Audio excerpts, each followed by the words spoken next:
You and me. I'm so caught in this, we're so lost deep in it, can't stop. I'm forever the one you call. Let's free fall. I'm so caught in this, we're so lost deep in it, can't stop. I'm forever the one you call. Let's free fall.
could change what you wanted. I wish that I could change what you wanted. I wish that I could change what you wanted. I wish that I could change what you wanted. I wish that I could change what you wanted. I wish that I could change what you wanted. Why we always looking for more? Why we always looking for more?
Bassline gonna make man shut up.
glad you didn't pick up.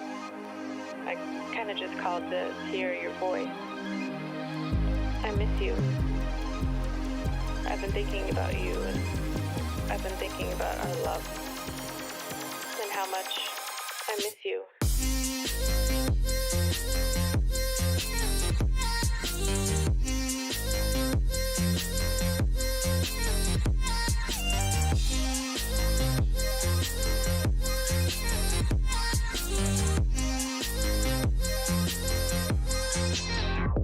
I miss being around you, hearing your laugh and holding your hand. I think of you every day. I hope and I wish that you're doing okay. I want us to go back to the old days, because I miss you, and I just thought of you.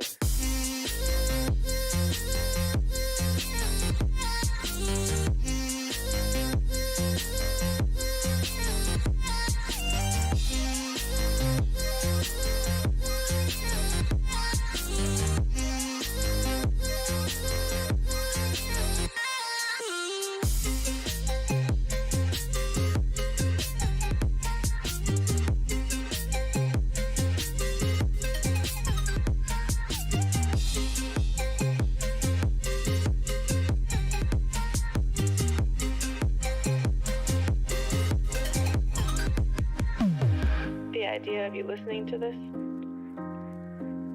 the thought of you on the other side of the line, I can't hang up. I don't want this to end. Not again. I don't know if you miss me too, but I hope you do.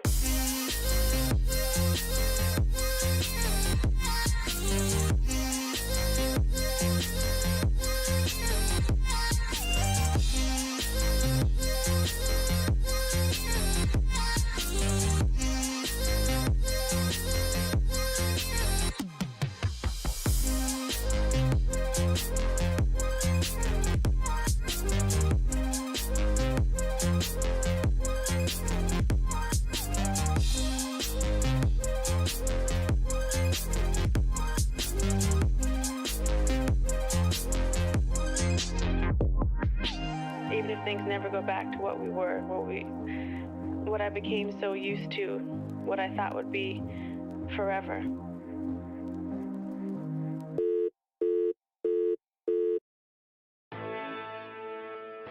Yeah.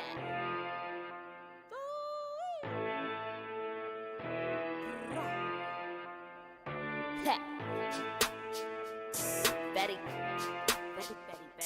Betty.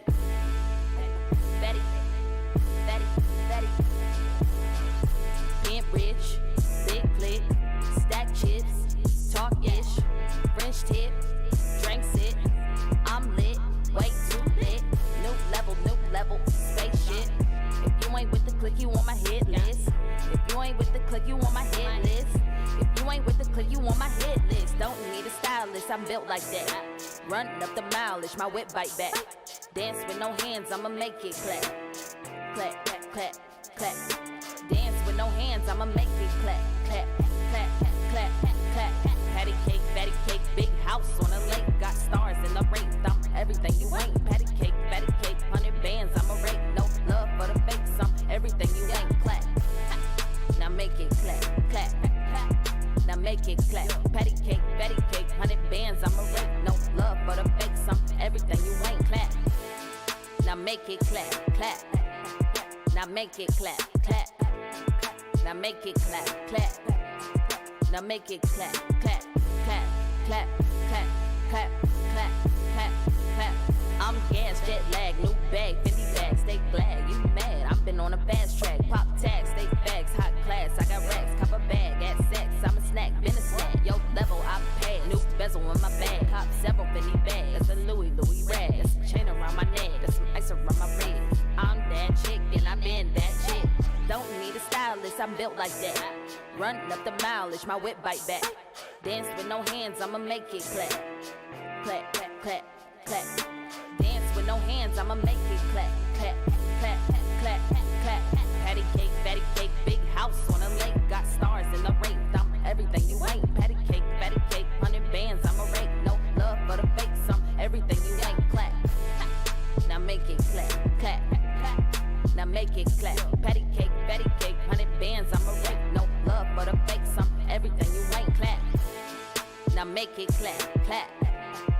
Now make it clap, clap. Now make it clap, clap. Now make it clap, clap, clap, clap, clap, clap, clap, clap, clap.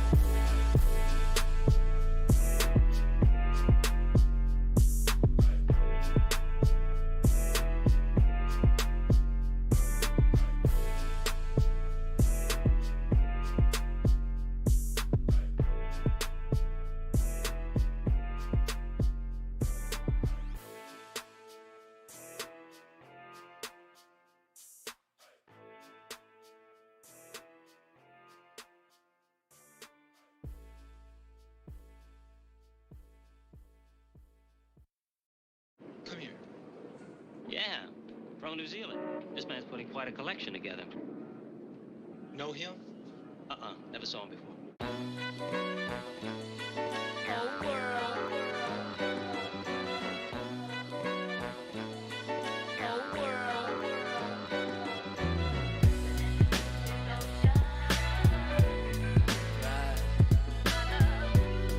Bless this hip-hop ceremony.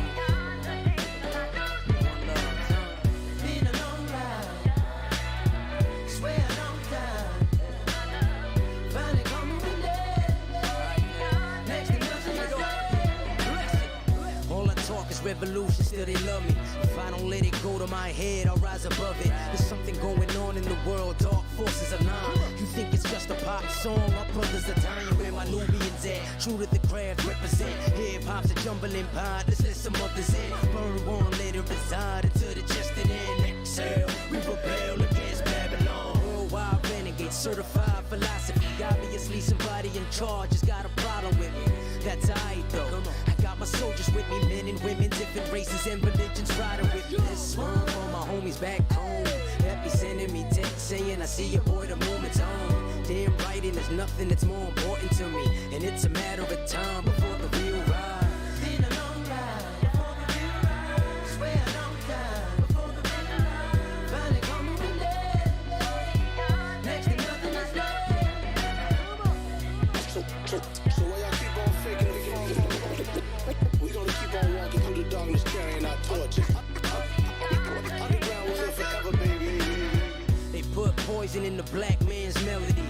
Look at these lost souls rapping nowadays, man. It's hard for me to be mad at them, cause truthfully they too lit to know what they doing, so I'm just laughing at them. But trust me when I tell you that this is not a joke. They had their moment, can't wait till mumbling rap is gone. More than the puppets, I wonder who actually pulls the ropes. Reality, television, internet, cellular phones. This one for my homies back home. That be sending me text saying I see your boy, the moment's on. Damn right, and there's nothing that's more important to me. And it's a matter of time before the real ride. Been a long ride. Swear a long time. Finally coming with that. Next to nothing is left. Been a long ride before the real ride. Swear a long time. Finally coming with that. Next to nothing is left. Worldwide, y'all. Noah King, Soul Chef. What up, JBD? Bless it. What you say now?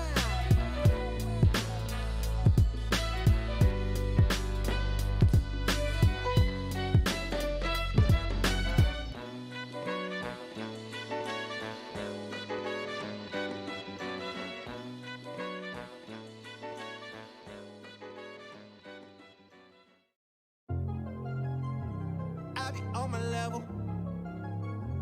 I be on my level. I be on my level.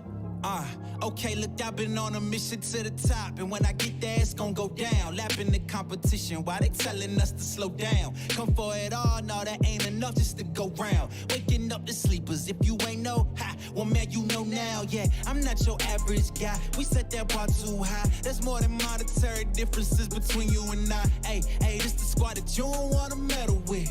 You know we take it higher, we ain't never settling. Come on, hold up, cause I'm going in. You know what it is. I be on my level, I be on my level. Can't touch me now, I be on my level. Pull up, all I do is win. You know what it is. I be on my level, I be on my we be about to go off. These boys ain't got no sauce. On the winning streak, I promise we ain't taking no loss. We ain't got nothing in common, you and I. Money keep falling like stars out the sky. Take it easy, hey, they don't believe me. We on another wavelength, we ain't hearing what he say. Yeah, they talking trash, you could put it in the garbage. When they know you rap the hardest, you gon' always be a target. Yeah, I put that on my mama. We ain't down for the drama. Keep on adding the commas, the numbers is getting longer. Yeah, I told you, homie, we ain't nothing to meddle with. We just broke the knob, going to another level, yeah. Okay, hold up, cause I'm going in. You know what it is. I be on my level, I be on my level. Can't touch me now, I be on my level. Pull up, all I do is win. You know what it is. I be on my level, I be on my level. Can't touch me now, I be on my level. I be on my level. I be on my level. I be on my level. I be on my level. I be on my level. I be on my level. I be on my level. Hold up, cause I'm going in. You know what it is. I be on my level. I be on my level. Can't touch me now. I be on my level. Pull up. All I do is win. You know what it is. I be on my level. I be on my level. Can't touch me now. I be on my level. Yeah. So shit, king, yeah. People going wild for the slightest things. That is not found in the mind of kings. That is not found in the mind of kings. That is not found in the mind of kings. King Herod, also King Nebuchadnezzar, set examples of how a modern king you should never rule with tyranny or fear in any endeavor. Act calm, composed, and always carefully measured. It's a pleasure and an honor and a privilege. I will never act intolerant or ignorant.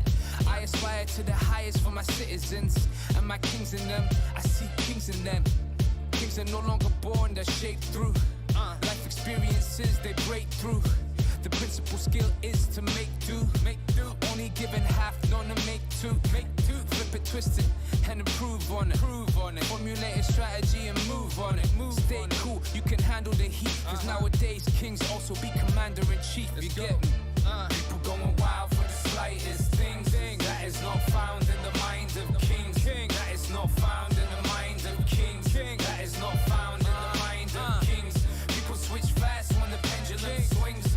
That is not found in the mind of kings. That is not found in the mind of kings. That is not found in the mind of kings. Truth is, my brother is a king too. The old ways ain't something that we cling to. The new ways is something that we sing to. Progress is something that a king do. Corona claimed the crown, so we ditched them. Symbolizing down with the system. No coronation needed for upliftment. The only thing a king needs is a kingdom. And a kingdom is richer with many kings. Many kings then achieves many things. To a king, a troll is invisible. And the new giants influence ridicule. New king's power isn't absolute. That's why we need more kings steadily passing through. More citizens adopting these attributes. And that's the truth. King. People going wild for the slightest things. That is not found in the mind of kings. That is not found in the mind of kings. That is not found in the mind of kings. People switch fast when the pendulum swings. That is not found in the mind of kings. That is not found in the mind of kings. That is not found in the mind of kings. People going wild for the slightest things. That is not found in the mind of kings. That is not found in the mind of kings. That is not found in the mind of kings. People switch fast when the pendulum swings. That is not found in the mind of kings. That is not found in the mind of kings. That is not found in the mind of kings.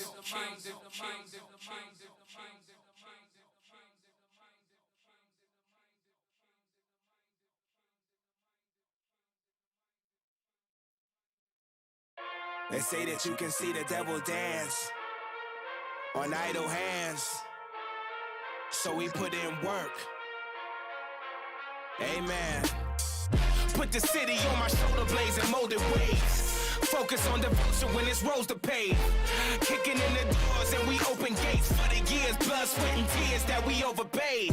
When it's no pain, it's no glory. Legendary grind for the hit story. Come to shut us down, you on what army? We about to go live, make it loud for me. Through rain, sleet, hail, and snowflakes. Not a day off when the payoff was a raindrop in the lake. I done been lost, took a big cost, never been off of my game. Got an A part, I'ma go hard to the grave. Now let's work. The grind don't stop. We giving it 100 till it's squad on top. We put in work. The grind never dies. We giving it 100 till the whole team rise. We put in work.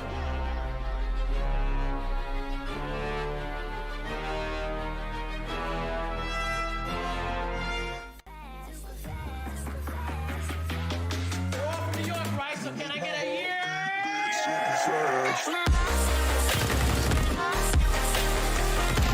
Oh my god!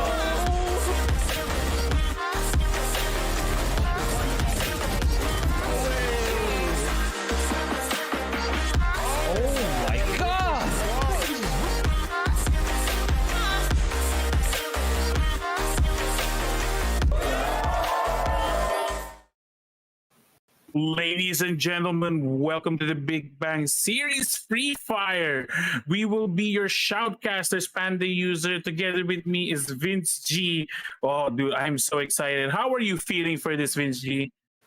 Man, you're excited. I'm excited as well. So we're going to witness some big Free Fire action here since we're casting for Big Bang Tournament Series. And now I think we're going to expect these teams will, give their all into performing and maybe getting those booyahs later on. Mm-hmm. And speaking of booyahs, a big booyah to our big sponsor right here, to Polygon, Big Bang Series presented by them, a protocol and framework for building Ethereum compatible blockchain networks. As the leading Ethereum scaling solution, Polygon has quickly become an essential part of the Ethereum ecosystem. And also a big shout out to Community Gaming, where they provide a competitive opportunity for any gamer, young or old, that you can discover just about any tournaments and any game for it. We can go for Valorant or even a card game like Hearthstone. So I'm moving on with the program. What are these players fighting for? They are fighting for 1,000 USDC prize pool. What is USDC, you might ask? It is a type of cryptocurrency that is referred to as a stable coin. You can always redeem 1 USDC into $1, and it is always a stable price. But before we move on, I want you guys to watch this video to learn more about it. Launching support for a new stablecoin called USD Coin. We call it a stablecoin because one USD coin can reliably and stably be exchanged for exactly $1. A stablecoin is a cryptocurrency that is created for the purpose of having a stable value. You can think of it as a digital programmable dollar. One of the biggest blockers to owning and using crypto today is that the prices are fluctuating so much, we don't know what the price might be tomorrow. With a USDC stablecoin, if I want to give $20 or 20 USDC to my friend, I know that that value will be $20 tomorrow. So the benefits of a stablecoin is that it merges the benefits of the dollar, which is the current global reserve currency, with the benefits of the blockchain, which means 24/7 access, fast transfers, programmability, and the ability to send both macro and micro payments.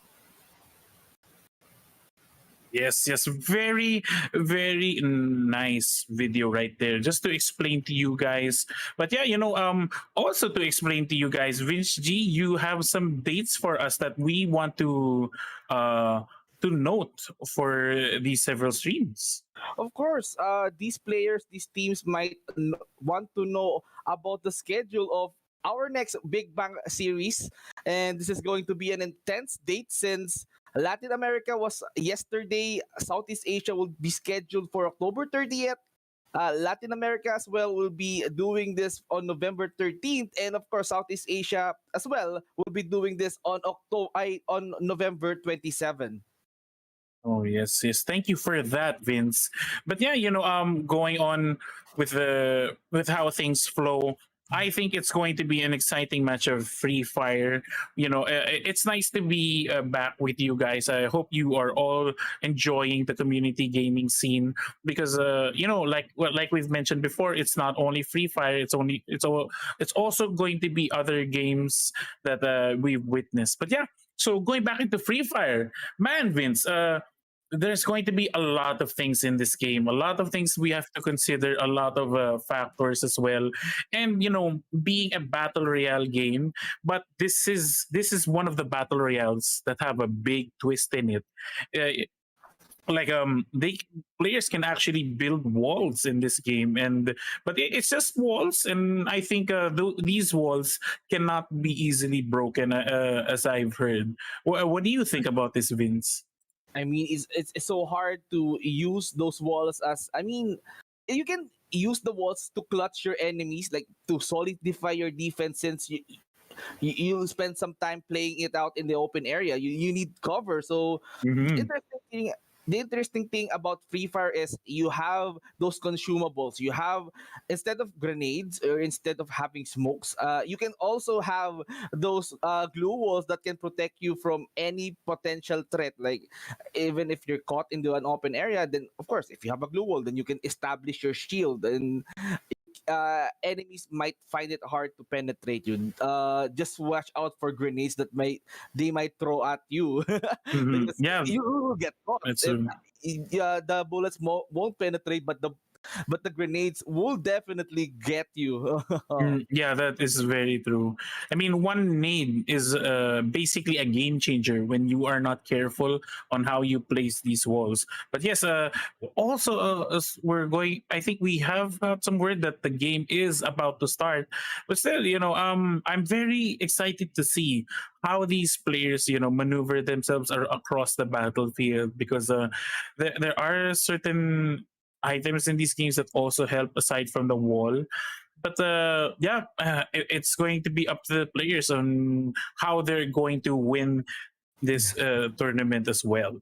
Yeah, but depending on the map, we're going to see how these guys play it out. So we all know that on Free Fire we have three maps like Kalahari, Purgatory, and I think this is going to be the first map of our game. So our flight path, Panda, let's talk about it. It just went up, going downward. So I'm seeing some potential paths here from the riverside going down straightly into Nimram village. But is it just me or players are not dropping off?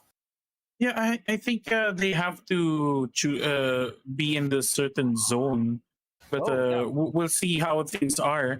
And yeah, oh, well, that's very nice. You see them. It's like a free fall skateboarding in the air. Yeah. What would you classify this if not skateboarding?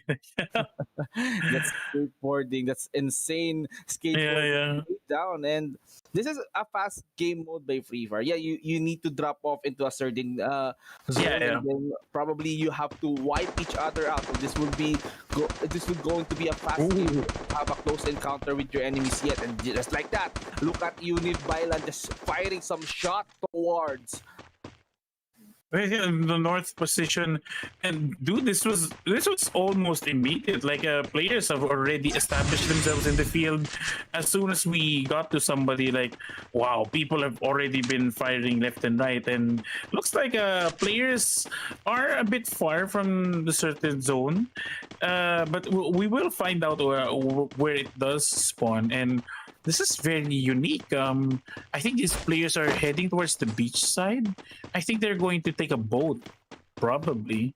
But yeah, okay, 2 minutes into the timer, we are going to find out where the safe zone is going to be. So this is completely an RNG factor. Like sometimes it's not a good thing to point out that there's RNG factors in a game, but it tends to happen, especially in the battle royale scene, because you don't know where guns will spawn, you don't know where backpacks will spawn, your med kits, items that usually give protection as well, and also but yeah, at least it's safe to say that things are going smoothly in this game. It's going to be a gathering game for now because I as I've mentioned with you before, Vince, because we've already shoutcasted as a duo that the safe zone will always dictate where players will be moving and how players will react. Yeah, and of course, how will players will react into this map? Bermuda is an interesting map since you encounter a lot of greeneries right here compared to Kalahari. Kalahari is a really deserted map. It has a lot of open area, but a lot of high ground as well that you can play out. But we're seeing it right now that players are just taking their time looting each and every corners from this compound. Like, of course, you have to be prepared. You have to be stocked up in this kind of game mode. You don't want to be unarmed during a gunfight. It's really hard for them to go with a fist. And now we're seeing two-man down, and here comes their allies, maybe trying to provide them some cover. You don't want to shoot my guy. Bisura just covering fire. Oh no, that's an enemy. What? Oh, we're very surprised. Very sad to see, but it is what it is, and sadly for team number, if I'm not mistaken, that team wasn't really wiped because I think one of their members were not with them during the fray. But it's a very quick pace to see how these players are actually maneuvering themselves, and wow.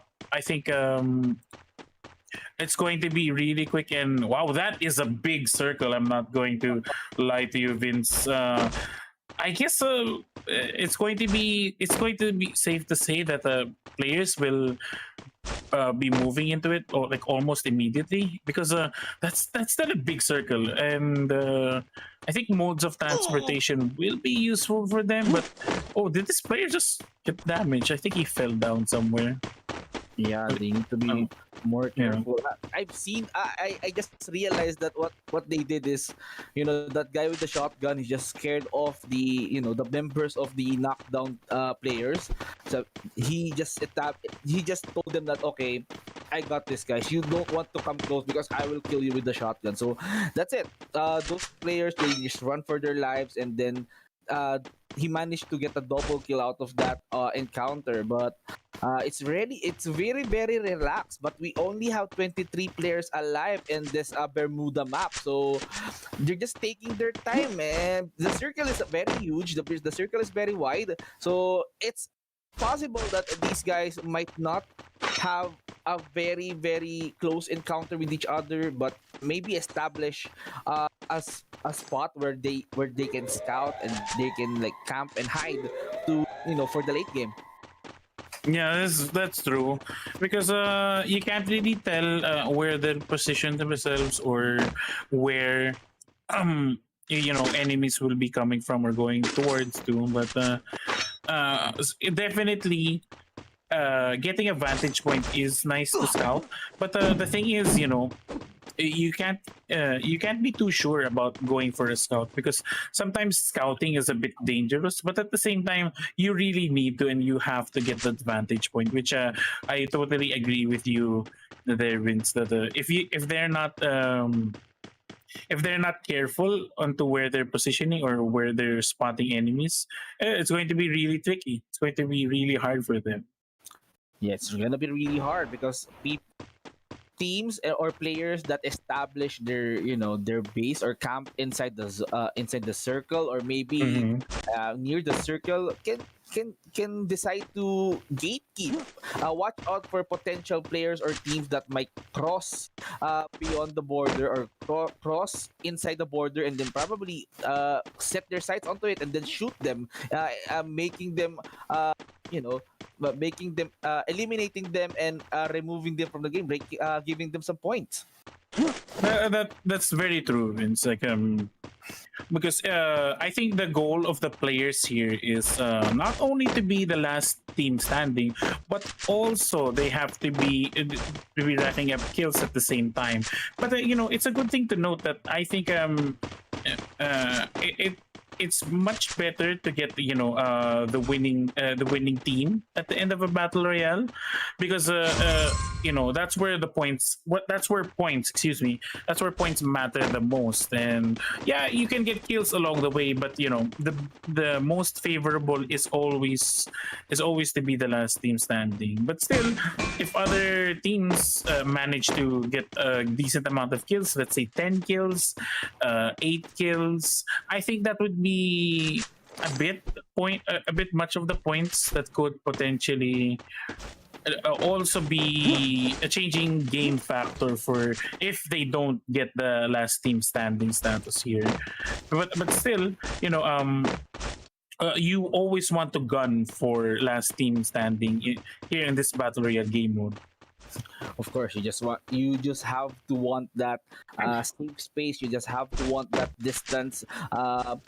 I mean, you have to want that distance in order for your enemy to be, not be alerted at all where you shoot. So you need to be prepared to do on a. I mean, you need to be prepared on going into a gunfight. You just have to consider your enemy movement, and of course, be prepared on the long run. Like equip a lot of medkits, equip a lot of glue walls when needed, because the zone or the circle might not favor in you and place you on the open area. So stocking up on that glue walls might increase your chance of survival.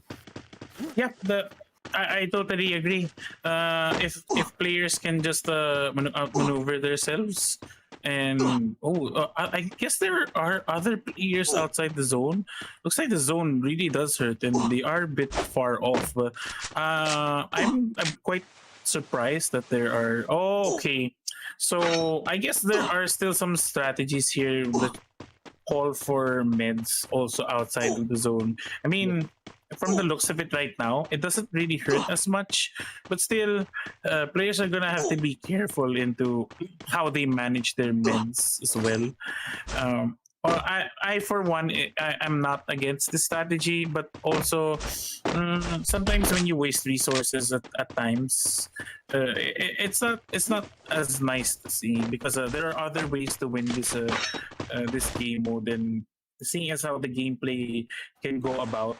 Uh, I think it's safe to say that you can always adapt to the situation, like like we mentioned before, building walls and positioning themselves into vantage points where you can scout. And speaking of vantage points, this team is actually making their way almost to the center.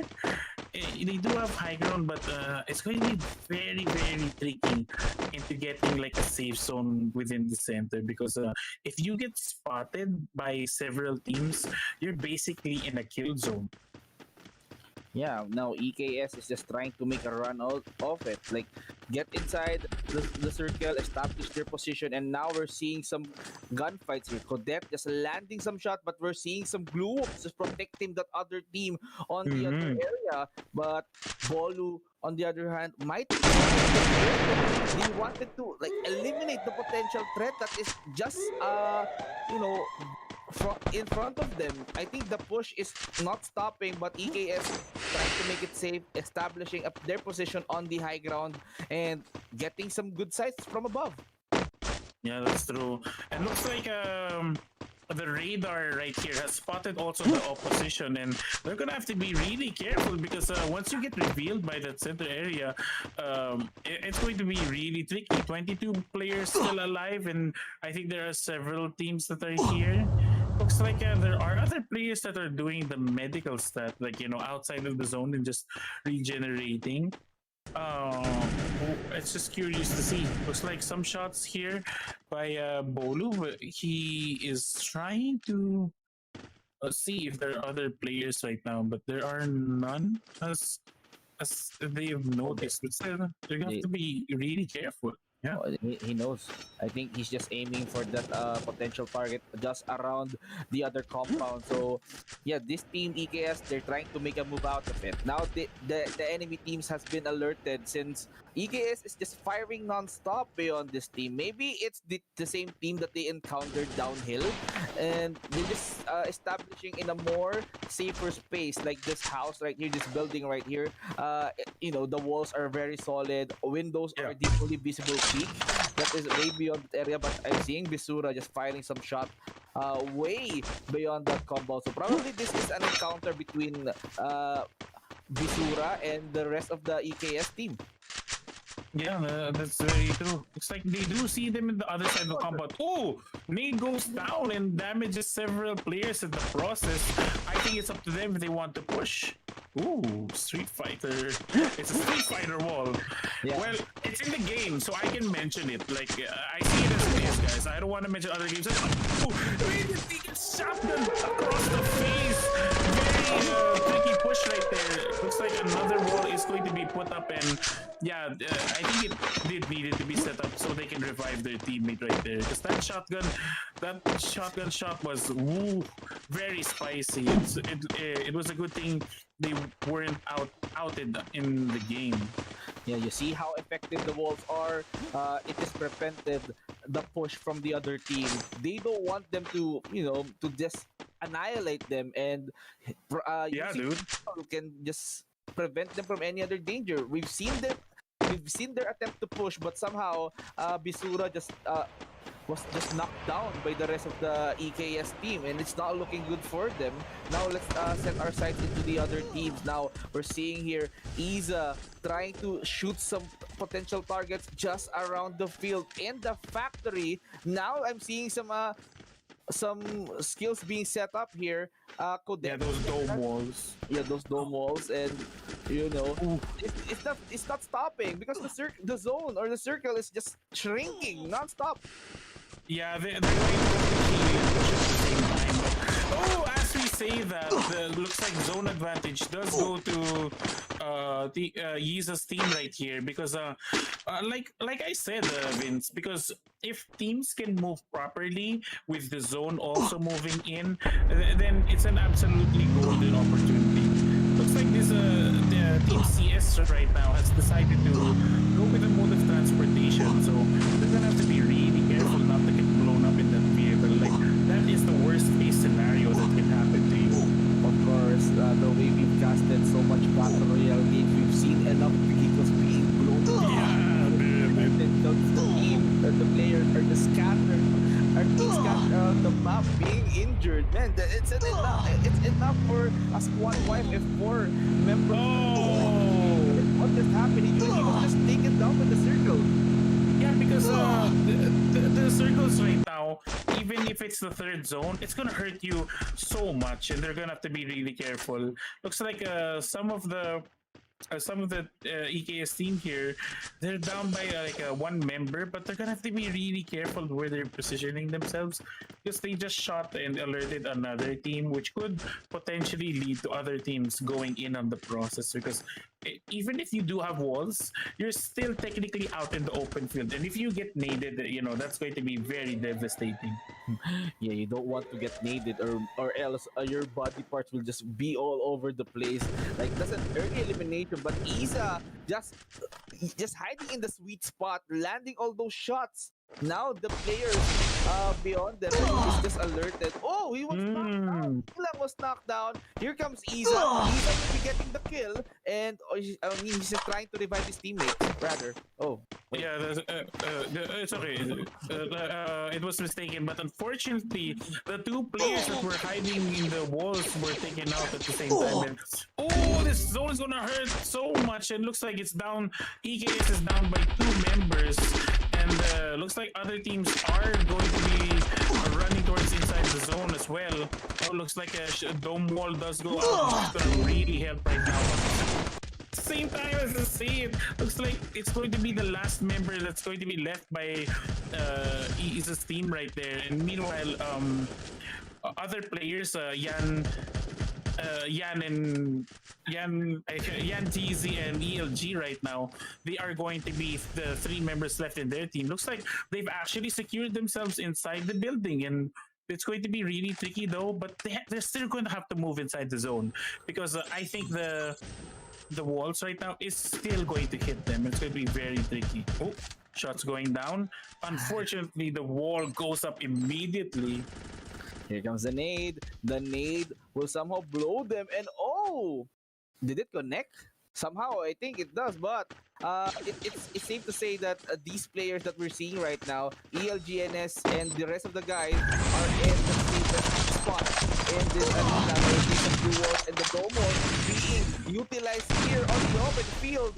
Yan GC is trying to use that grenade launcher, getting two. Just going to make a very big difference. Meanwhile, it's a 2v2 right now. Looks like two teams are still left. Using the camouflage isn't really the way to go. And oh, last member is going up. Shotgun shots. Looks like it's going to be a 1v1. Yeah, it is now a 1v1. Oh no! It was immediately done. And booyah! Looks like this team right now, TZ's team, is the one who's going to be taking the first booyah of the day. Wow, very intense match. Like these zones move in really quickly, and the damage from it is no joke. They're going to have to be really careful on what has happened during the game. But yeah, very well played by all of these players. Very, very well played indeed. We've seen some final touch here. He just turned himself into a plant and then ended it up with style. Amazing gameplay. We're seeing the first booyah of this afternoon. Panda user, I mean, I can't get enough of this. I wanted to see more of this action.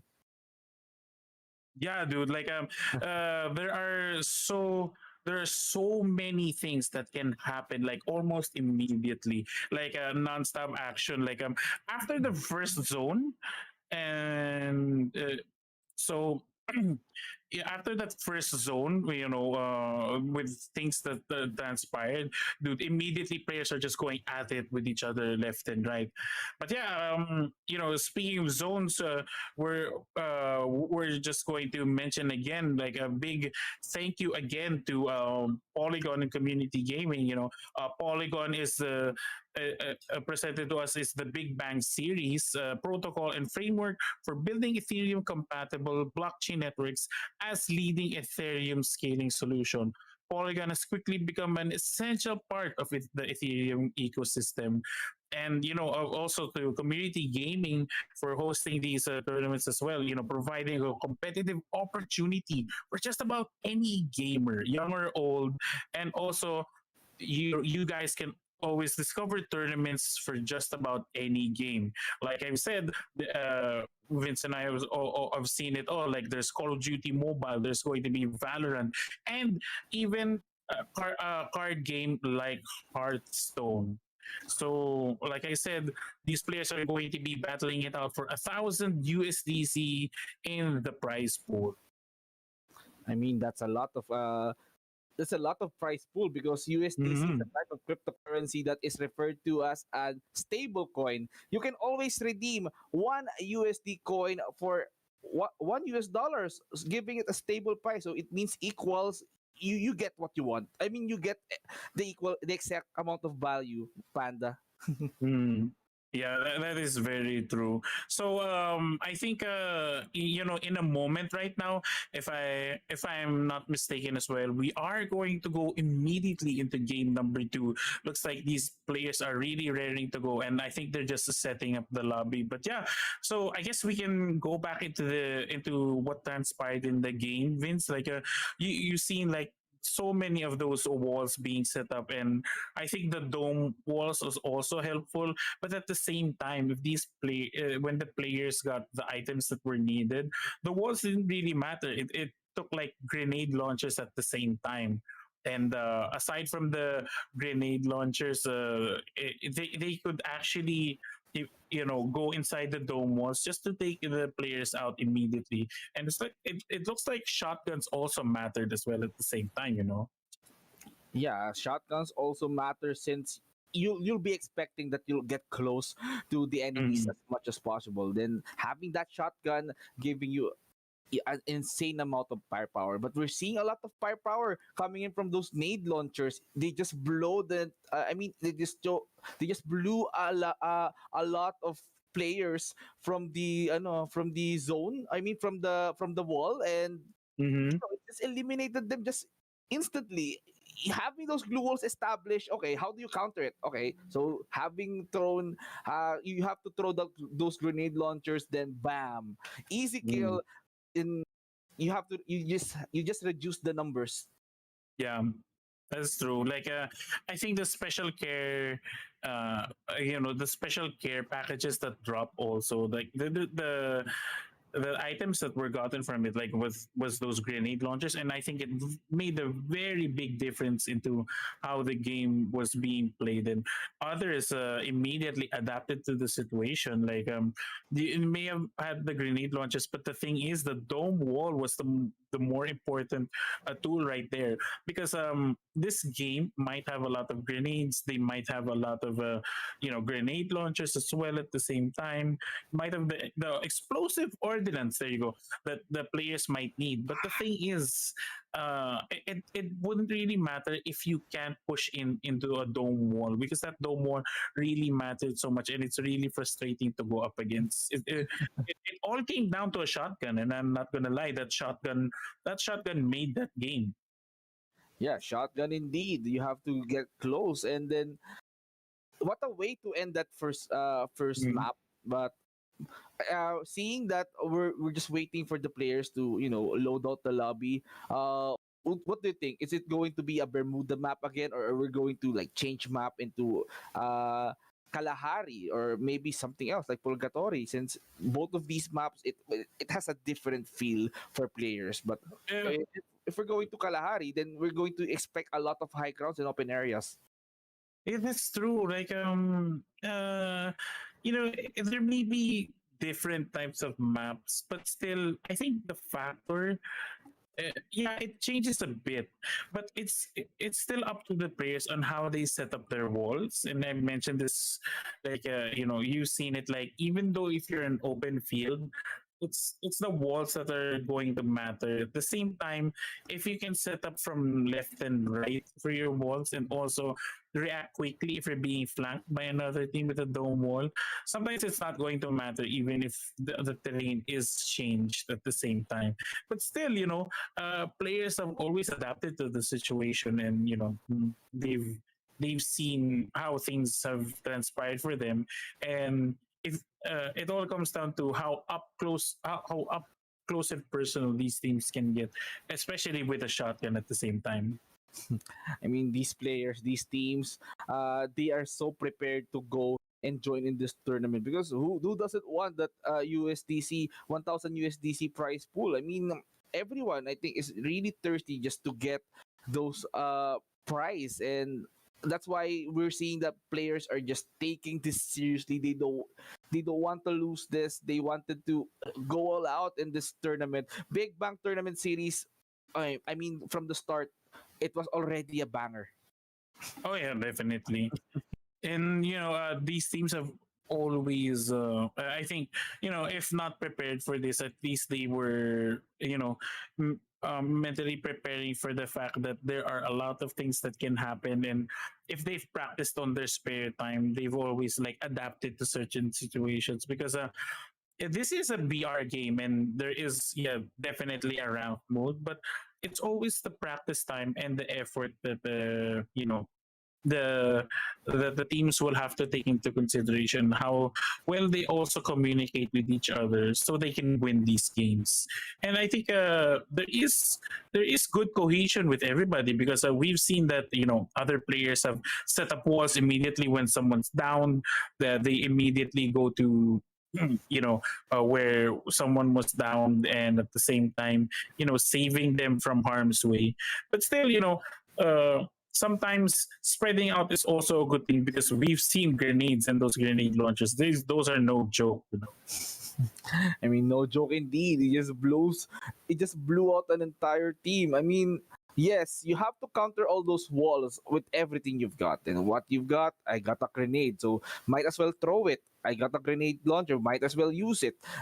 It's basically how will you prolong your survivability and probably survive. Be the last one standing in this map, or maybe last team standing. But I mean, I wanted to see how other teams get back into this tournament. I wanted to see other teams like get into the top as well, because it's not only one team that we're going to highlight, because other teams might be needing all those opportunities to got into the top. Yeah. Because it's very hard for teams not to get to the top, because sometimes it hits you, it hits you in certain moral areas that, will this affect me in the next game, will it affect me in the last games, but still it takes a toll on players, and because players have practiced for this, but the thing is, you have to practice yourself mentally as well. You may have practiced for the game, but at the same time, have you mentally prepared yourself? Because even if you say you do practice these games, sometimes it gets to you, like the frustration and so on, and other factors, like oh, I didn't expect him to use so many grenade launchers, I didn't expect this player to get this and that. There's so many factors you have to consider, and I think it's a very healthy thing to do as well, that sometimes you can't control situations, and at the same time, you just have to prepare for it as well. Yes, you do. You do have to prepare for the worst, since your goal your basically goal here is to survive in this kind of Mm-hmm. VR game mode. These teams, these players, I think, all those teams that have been eliminated early, I think they just trying to devise a game plan in order to Yeah. prolong their survivability, since you don't want to be eliminated again real quick. You need to hold on, at least get a second placer, or if you're feeling lucky, then probably aim for the booyah, just like our first winner did. Yeah, that's true, because going on into how the game is going to be played, uh, it's all up to the teams on how they will be getting their items, how they're going to utilize it at the same time. But yeah, I mean, mm, players right now, it seems that they're very very well coordinated, and we've seen their loadouts, preferably the shotgun and the assault rifle, because I've noticed that the assault rifle was preferred when it was long range, but not many people used it, because I've seen that shotgun was more devastating, especially during the final moments of the last, or second to the last zone, and the last zone in general. But still, assault rifle is one of your best friends in this game mode. Yes, and of course you mentioned it earlier. So medkit strat can work in this game, since you can just endure all those initial damage that comes in from the circle, and probably you might have to stack a lot of medkits and all those utilities that can heal up in the long run. So basically the idea here is not to go inside the circle, but hide into a safe spot. But you have to consume all those med kits and other healing stuff that you have, and then just prolonging your chances of survival. Then let all those teams that battle it all out in the battlefield. Then just it, you just have to hide and hide. And what the downfall of this is, if you run out of med kits, if you run out of healing utilities, then you're down. At least you had an attempt. You had the chance of prolonging your team into like third or fourth spot, maybe second, Mhm. if you're lucky. That's true. Because if players can't control the situations they're in, and all of and then all of a sudden they're like panicking left and right, uh, that's really devastating in a sense. So because if you can't control where you are in certain situations, that's gonna spell doom for you and your team because there are some moments in the game like you can't control, and we've mentioned it time in memorial because some things and some items like can spawn in your favor and sometimes they don't. Like the the very the very worst thing that can happen to you is if you have nothing to respond with. But yeah, ladies and gentlemen, we are going into a short break for a while, and we will be right back really quick. Yeah, I've been Pandius and Vinci. We'll see you in a bit. We're all from New York, right? So can I get a year?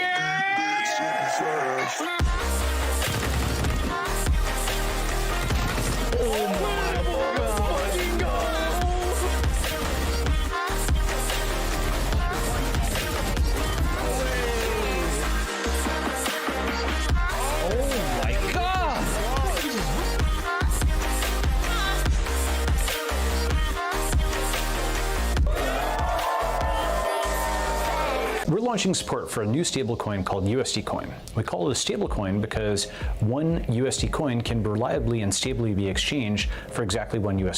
A stablecoin is a cryptocurrency that is created for the purpose of having a stable value.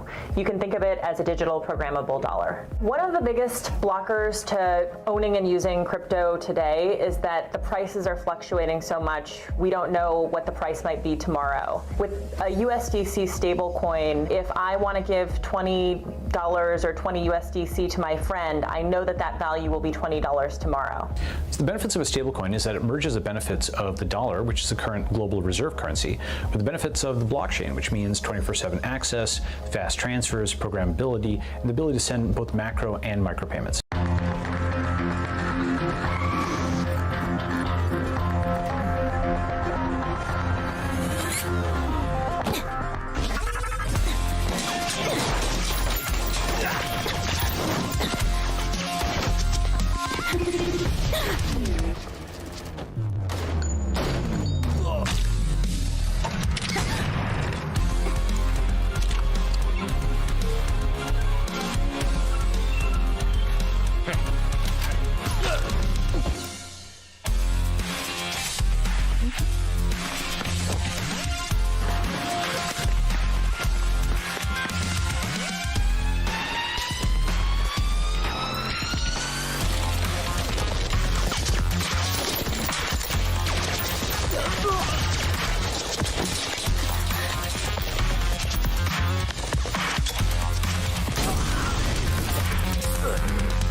Ladies and gentlemen, we are back. I'm Panda User, and together with me is Vince G. And yeah, I think since we are coming back from this break, Vince G, a couple of words from you. Yeah, I got a lot to say, but let's take all the sponsors, especially Polygon. Big Bang series is presented by Polygon, a protocol and framework for building Ethereum compatible blockchain networks. As the leading Ethereum scaling solution, Polygon has quickly become an essential part in the Ethereum ecosystem. But of course, not only Polygon, we have to thank community gaming. Community gaming providing competitive opportunity for any gamer, young or old. Discover tournaments for just about any game. So there are a lot of games in community gaming. And then providing competitive opportunity for any gamer, young or old. Just like I said earlier, from FPS games like Valorant or even tactical card games like Hearthstone. So there are a lot options, Panda user. You will not Mhm. be running out of options. If I want to play card games, then go ahead. If I wanted to play Valorant or other FPS games, then sure, why not? Let's try it out. Yeah, that is definitely true. Thank you for that, Vince. But yeah, the game to be right now is going to be Free Fire. Well, of course, we're seeing this to how the players and how we're going to look forward into how they're going to maneuver themselves in the map.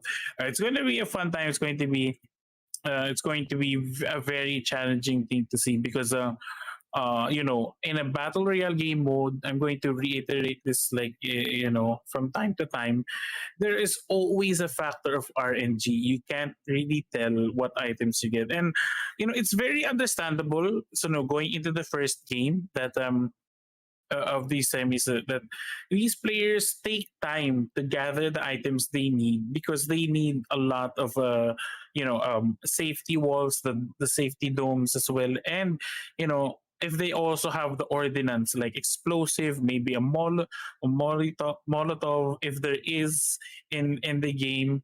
But at the same time, if they can spot where these special drops come as well, because if as soon as they get those drops, oh, you immediately could at least take a grenade launcher as seen from the last game. But all in all, it falls down to using a shotgun when you want to get up close and personal.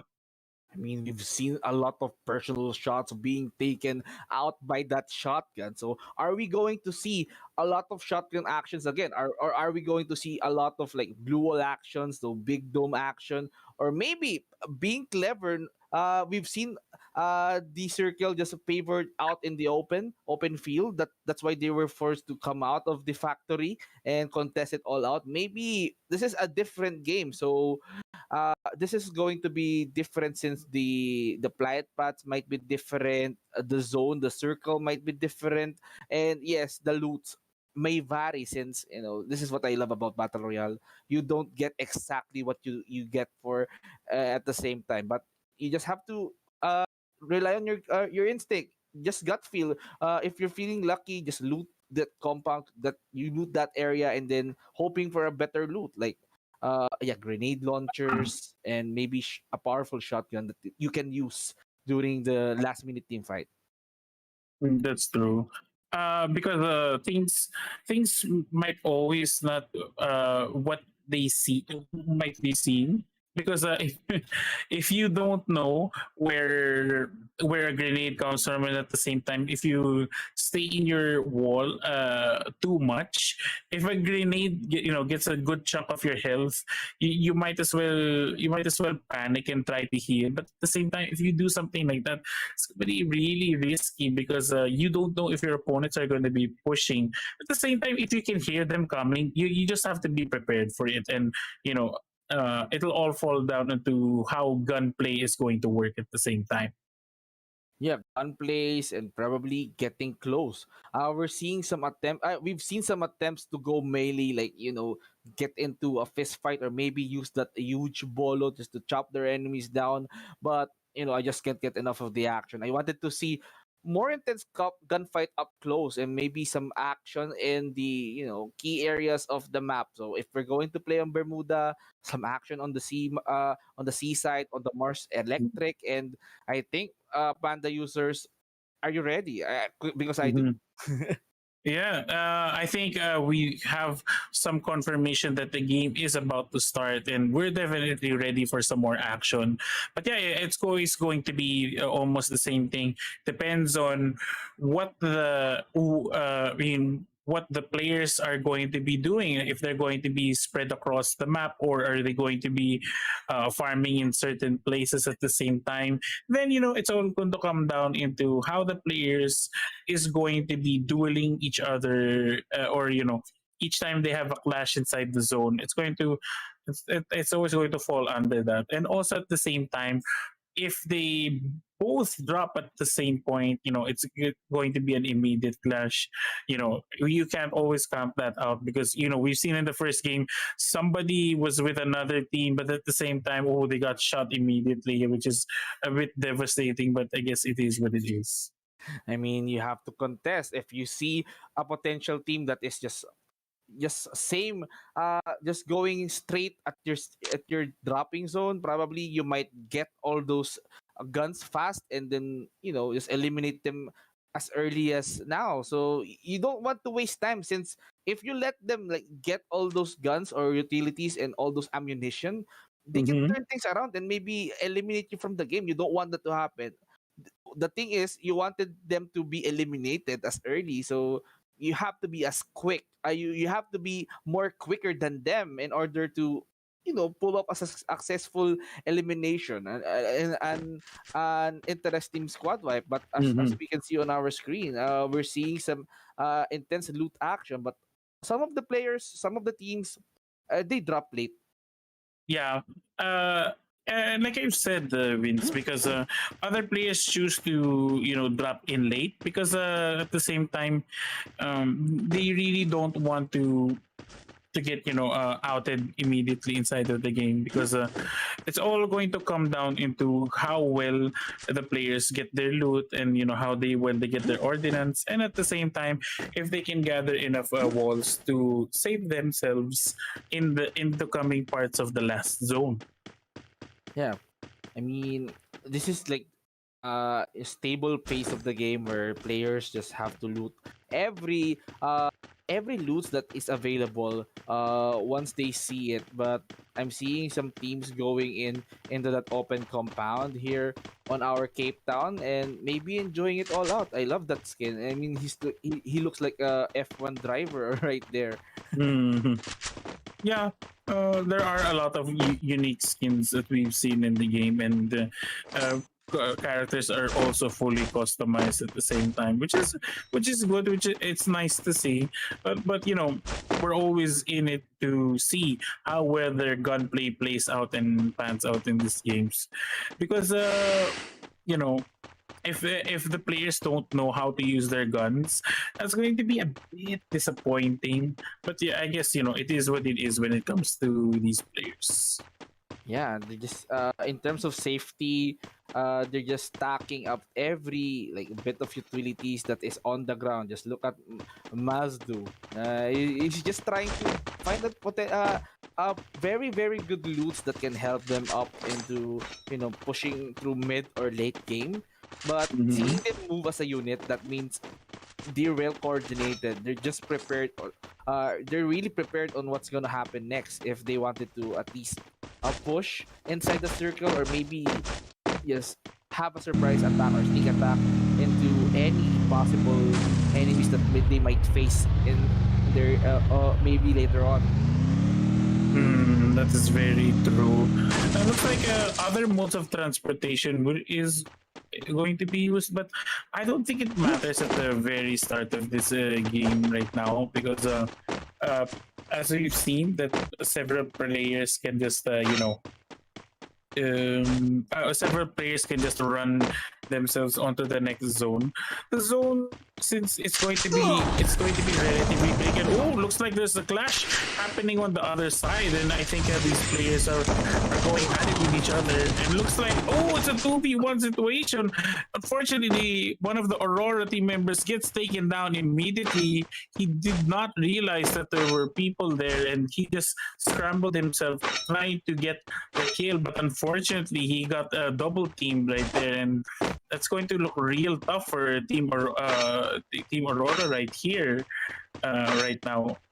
I mean, it's gonna be very tough for them. But of course, if you notice that one of their players just being cornered, or maybe being taken down by like three or four members of the other team, probably it's the best way for you to like run for your safety, and at least try to climb your way up into like the top four or top three teams that is here. But we only have 27 players left on the battlefield. That means the numbers have been reduced, so that there is a possibility that later on, when the circle shrinks, there will be an encounter with the teams, like three or four teams. It will become messy as Yeah, the game goes on. that's true, because as soon as these zones they're closed in, it's going to be like 2 minutes more, or maybe if I'm not mistaken, 3 minutes more, because as soon as these zones close in, it's going to be really challenging. It looks like there's a team fight right here in the bridge side. Looks like other members of CS have decided to flank, because across the bridge there's going to be enemy players as well. Looks like they're going to try to be sneaky and how they're going by this. But Davatsi here got shot from across the bridge, and he's going to have to be really careful where he is. Looks like it's going to be Yanzi in the gang right now, seeing as they are trying to scope their opposition. Looks like dome shields do go down, but unfortunately no shots were actually given. They could probably take these shields again, but still players are really spread out, and looks like Gans has also found the flanking position, but unfortunately he gets taken down in the process. It was a very bold move, but unfortunately it did not pay out. It looks like other members of CS right now just trying to take down the wall, but it's not going to be enough. He can't really brute force that wall, or else he's just going to waste ammo. Meanwhile, on the other side of the map as well, it's still the same place in the map. The other members of Yanzi and the gang still going to try to recuperate. They're actually down by 2 members, and looks like the team CS right there, their flanks actually worked at the same time. I mean, they just literally gatekeep on that bridge. They don't want any potential players to come across that bridge. That's why it's just shoot to kill for them. And there you go. They managed to eliminate like 3 players on the battlefield, making it to 24 players left. So BSR being caught on the crossfire. One is just trying to crawl into his team. So that will be taken care of. Look at that. It was Niet that did it. I mean, it was a really good teamwork coming in from these guys all across the bridge, because they have the point. One damage from back there. Son of Zeus just nailed it, and there you go. They wanted to get some more kills, and what? Immediately taken down by a vehicle. Absolutely decimated. Aurora immediately takes down Yanzi and the gang. Very unfortunate series of events. Dude, that car hit was phenomenally sweet, dude. That was a nice thing. It wasn't really a nice thing to see, but still, it was sweet. It was smooth like butter, because that player immediately got taken out of the game. And as soon as the Aurora gang immediately got out of the vehicle, taking out the rest of the members. Good third party by them.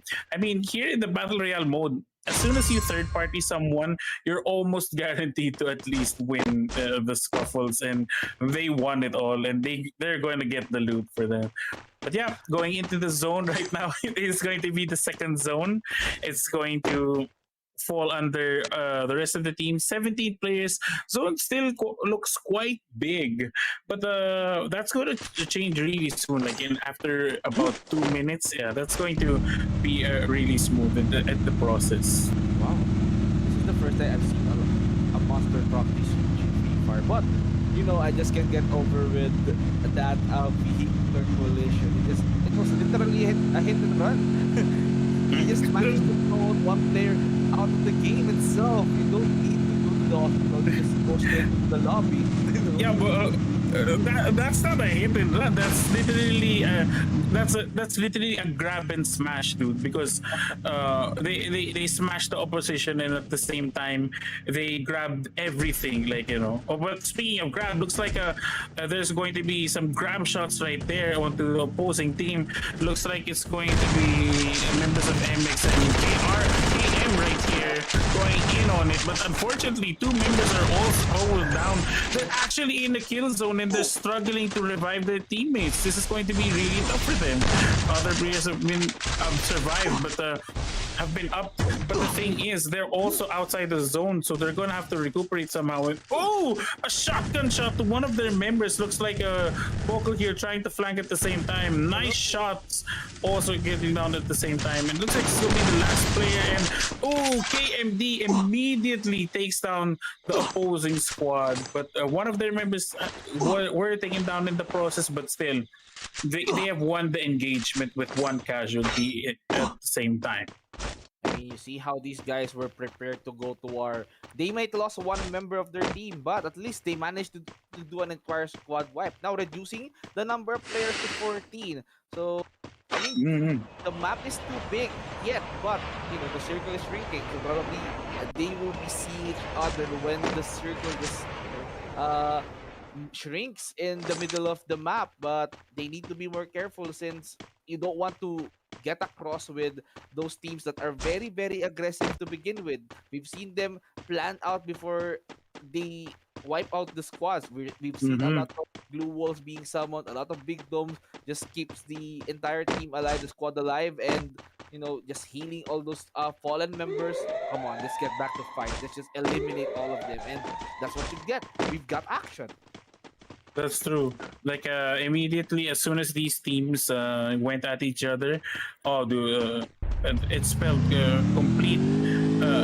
Complete farming mode as well. Since the opposition has been taken out, it's a nice thing to see because at least these players don't stay stagnant. They immediately go at each other's throats, and as quick of a game mode that is, like it's going to be really quick. It's going to be really it's a really nice thing to see.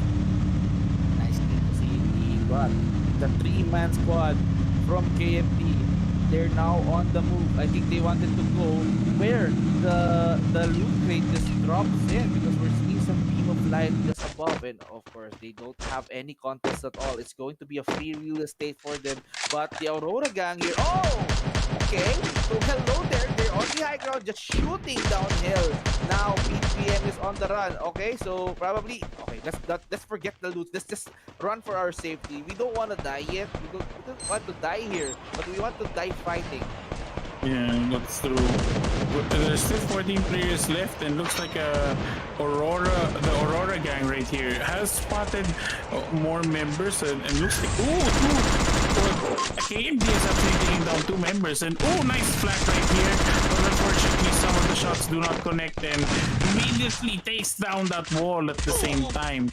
Looks like other members are also getting damaged at the same time, and KMD is down to 2 members left. They're going to be struggling with this quite a bit because I think their player, one of their players got flanked in the process, and it's going to be really tough for them to how to adapt to this. I mean, that team, KMD and Aurora, they might be on the pressure right now. KMD not looking good here. Just establish those glue walls in order to provide some cover. But Aurora, I think, they're very, very mad. Oh, look at this. Risey from afar is providing cover, and Aurora is trying to get for the push. They're just eliminating every members of KMD inside that building. No one will be taken down alive. I mean, no one will be left the building alive. And there you go. It's just an Aurora gank that is really successful. It's very true. It looks like it's going to be one last member of KMD alive, but still, Team CS right now, as we're seeing it, they're looking alive and healthy because they're up by 4 members. Oh, it's just Aurora and the CS right now. It looks like it's going to fall down into how these teams are going to be, but we do realize that Team CS has quite a bit of the what do you call this, the airdrop items, because they've farmed quite a lot, and and they've also established themselves inside the zone, so that means they've got quite a bit of the advantage because they're prepared and they can just scout ahead onto where the opponent is coming. Wow, we've seen the circle. It's a very interesting position since we've seen it on the side of Plantation and Kalutistiwa, because those points, those buildings right there might be open, but there's a lot of buildings to be used as a cover and maybe as a safe hiding spot. But we're seeing right now these teams are trying to push in. So 4, I think this is going to be a 2-man squad. CS and what just happened there? Did he just got hit by a vehicle or something? But I think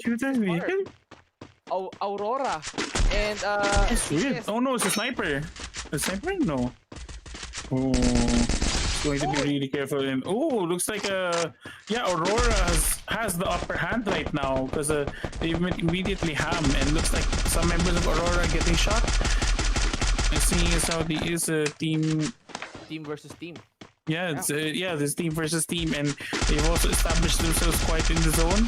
Looks like some shots are going down, but immediately he doesn't get taken out, but immediately builds a wall in the process because it's going to be really tough. And yeah, will it connect though? It does not, unfortunately. But still, why are they looking back? Okay, never mind.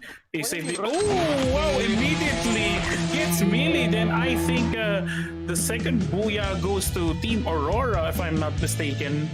Because in those last moments, wow, really quick game and a very surprising game at the same time. Oh yeah, it was the Aurora peeps, and ooh, a whopping 10 kills for Team Aurora. They were on a roll, but sadly for the KMD peeps, they also had some kills, but at the same time, they were taken out at quite an unfortunate event by Aurora. But still, it is what it is, and there you have it for the scoreboards, ladies and gentlemen. But yeah, a very exciting game that was, Vince, if you do say so myself. Yeah. I mean, Aurora just like annihilated two teams before getting those booyahs. KND, they managed to push throughout the outskirts of buildings and then maybe raiding that KND and ensuring the squad wipe. And then, of course, after that, there's two squads left. So 3 members of CS and another player, I don't know what clan that is, they have been taking care of Aurora. Aurora, on the other hand, they're just being so strong, they don't hesitate to push because they know they have the upper hand. And, ending it in style, ending it with like using that Reaper, using that site just to finish it off with style. Okay, yeah, and I mean that's going to be it for semifinals number 2. And if I'm not mistaken, we are going into a break. So thank you so much, ladies and gentlemen, for joining us for this game. There's going to be more games, folks. So just stay tuned. I'm Panda User, together with Vince G. We'll see you in just a bit.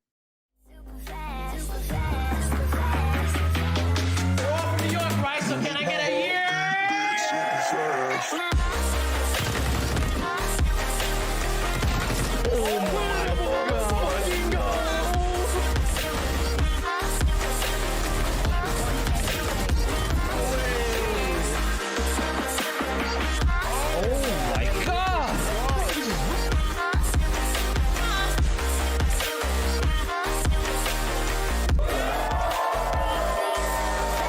We're launching support for a new stablecoin called USD Coin. We call it a stablecoin because one USD coin can reliably and stably be exchanged for exactly $1 US. A stablecoin is a cryptocurrency that is created for the purpose of having a stable value.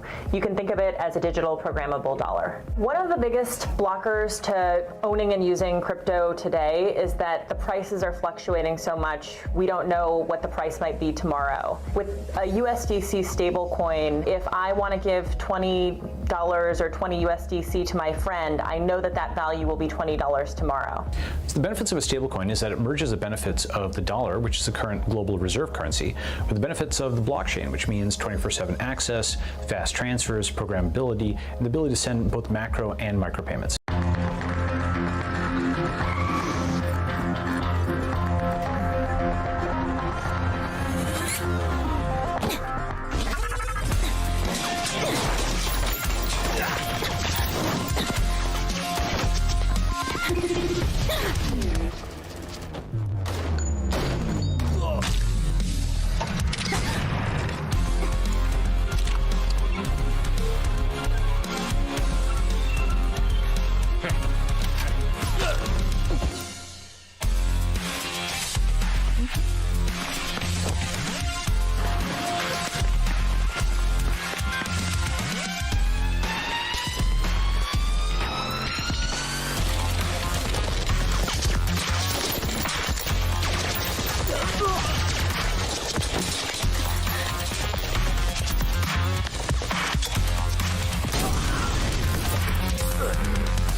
We're all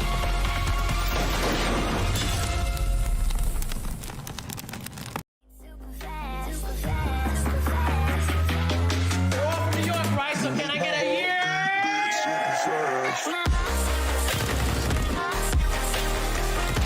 Oh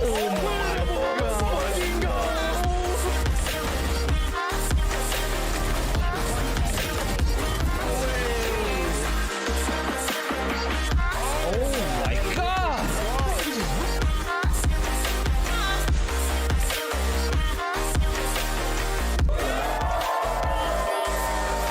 We're launching support for a new stablecoin called USD Coin. We call it a stablecoin because one USD coin can reliably and stably be exchanged for exactly $1. A stablecoin is a cryptocurrency that is created for the purpose of having a stable value. You can think of it as a digital programmable dollar. One of the biggest blockers to owning and using crypto today is that the prices are fluctuating so much, we don't know what the price might be tomorrow. With a USDC stablecoin, if I want to give $20 or 20 USDC to my friend, I know that that value will be $20 tomorrow. So the benefits of a stablecoin is that it merges the benefits of the dollar, which is the current global reserve currency, with the benefits of the blockchain, which means 24/7 access, fast transfers, programmability, and the ability to send both macro and micro payments.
We're all from New York, right? So can I get a year?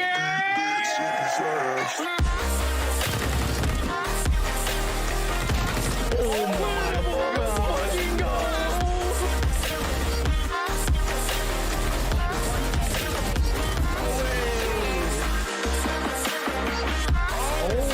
god!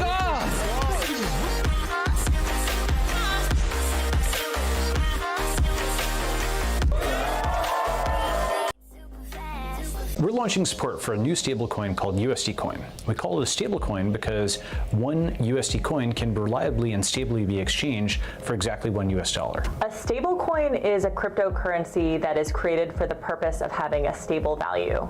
You can think of it as a digital programmable dollar. One of the biggest blockers to owning and using crypto today is that the prices are fluctuating so much, we don't know what the price might be tomorrow. With a USDC stablecoin, if I want to give $20 or 20 USDC to my friend, I know that that value will be $20 tomorrow.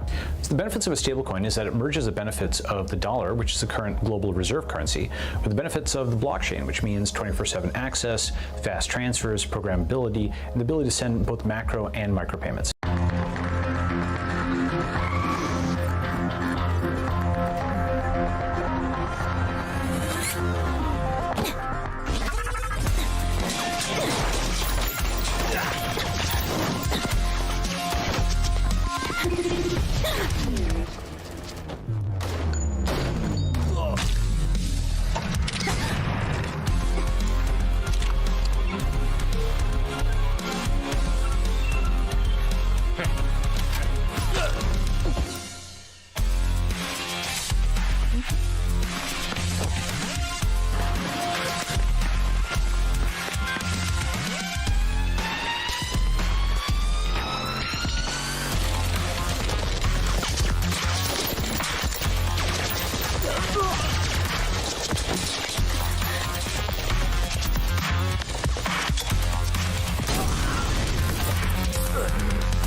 Welcome back, ladies and gentlemen, to the Big Bang Tournament series of Free Fire.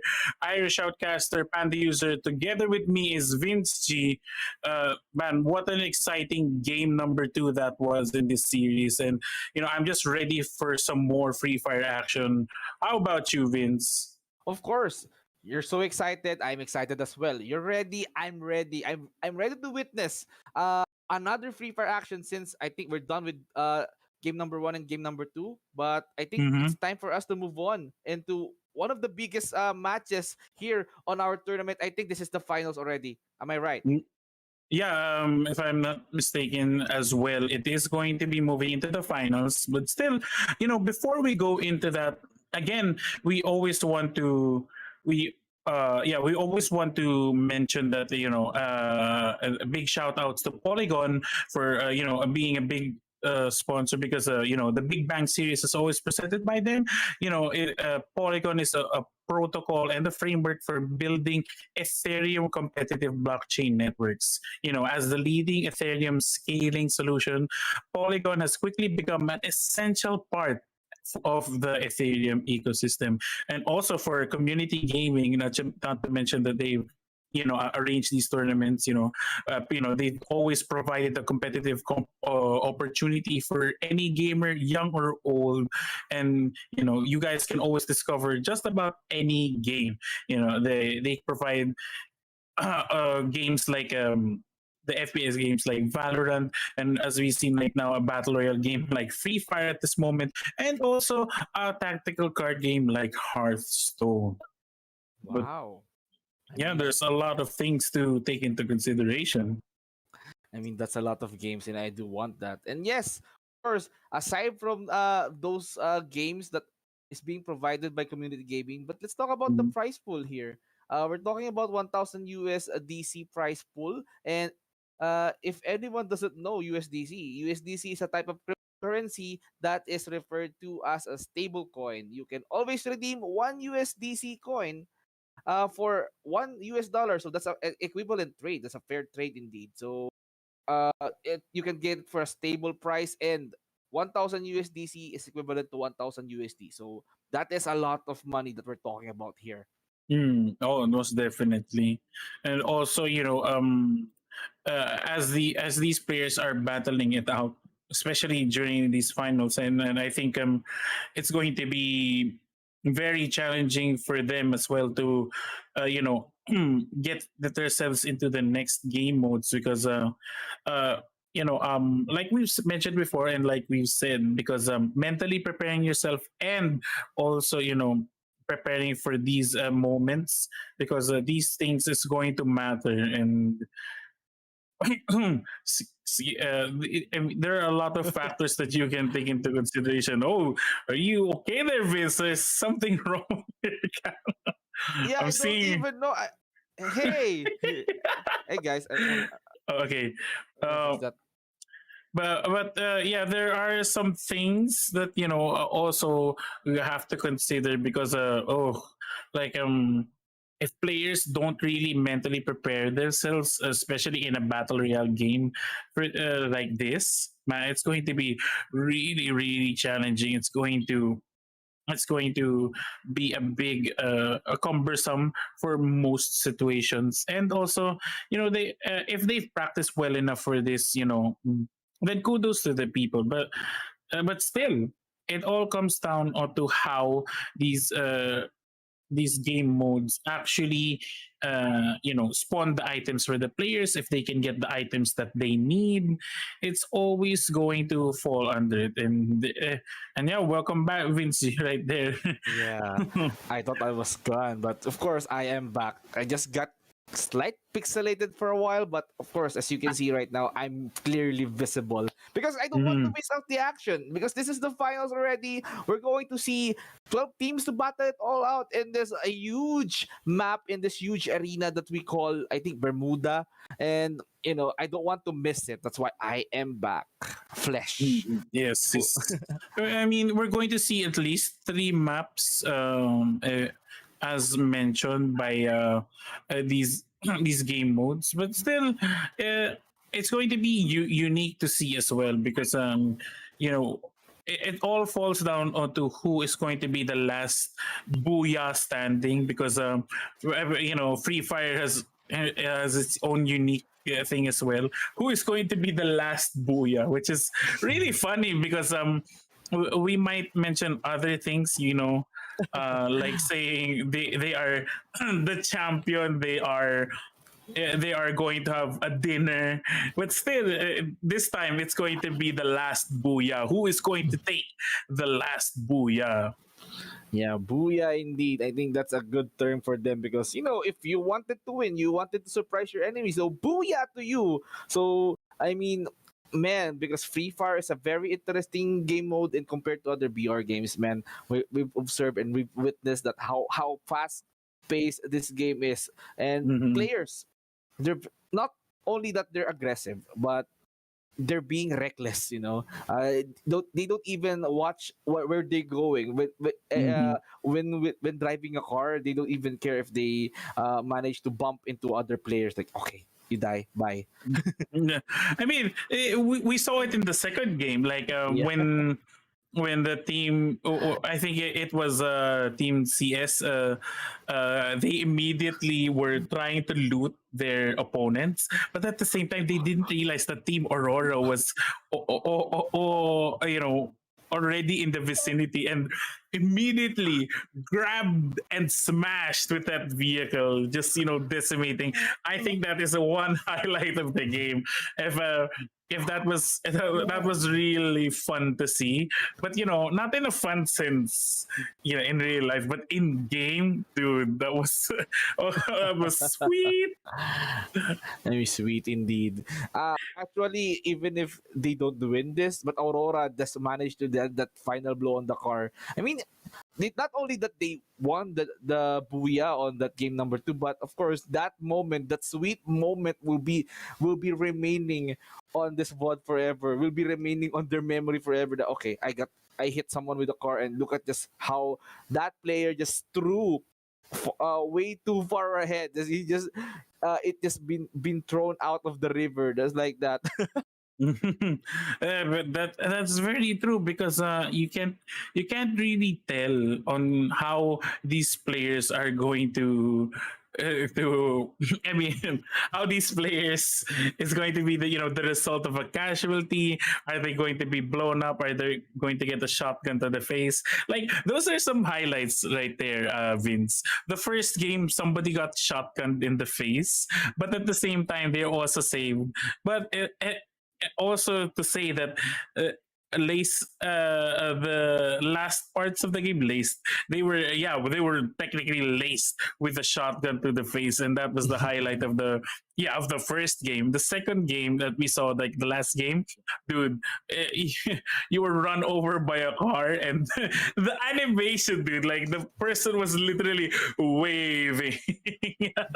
He just flew out of the bridge, man. It was so crazy indeed. We've seen so much action on that bridge because they don't want the opposing team to cross that bridge because they wanted to hold on that point. But instead, the gatekeeping just went on successfully. But here comes the dark horse. Aurora just managed to drive by that checkpoint and then boom, like making an impact, throwing one player out of the river, and man, And then, that ooh, I just you been run too over long. by a car.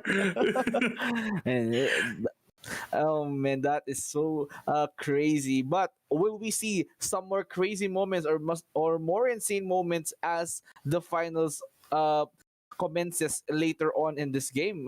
Panda user, I am so hyped for this. Yeah, but I mean, it's nice to see, like, this is the finals, but still, you have to take into consideration. I think players should be playing it more safe. Like, of course, we would like to see a car run over a player, but at the same time, we would like to see the players playing it safe, because this is the finals. It's going to matter um, to it's going to matter on how these teams they together. And I think there are several teams getting into the game. If I'm not mistaken, there are at least I'm counting it right now. There are at 12. least 12 teams. Yeah, that's a lot of that's a lot of teams right here. But still, um, knowing that there are 12 teams and 12, there's 64 players. It could be potentially be quick, or it could potentially be long at the same time. But seeing as how Free Fire is being maneuvered, uh, uh, players that go left and right or they spawn near each other, do the players go at it really fast. And I think with the 64 teams, it's going to be complete mayhem. It's going to cause utter chaos within how these players are going to be in.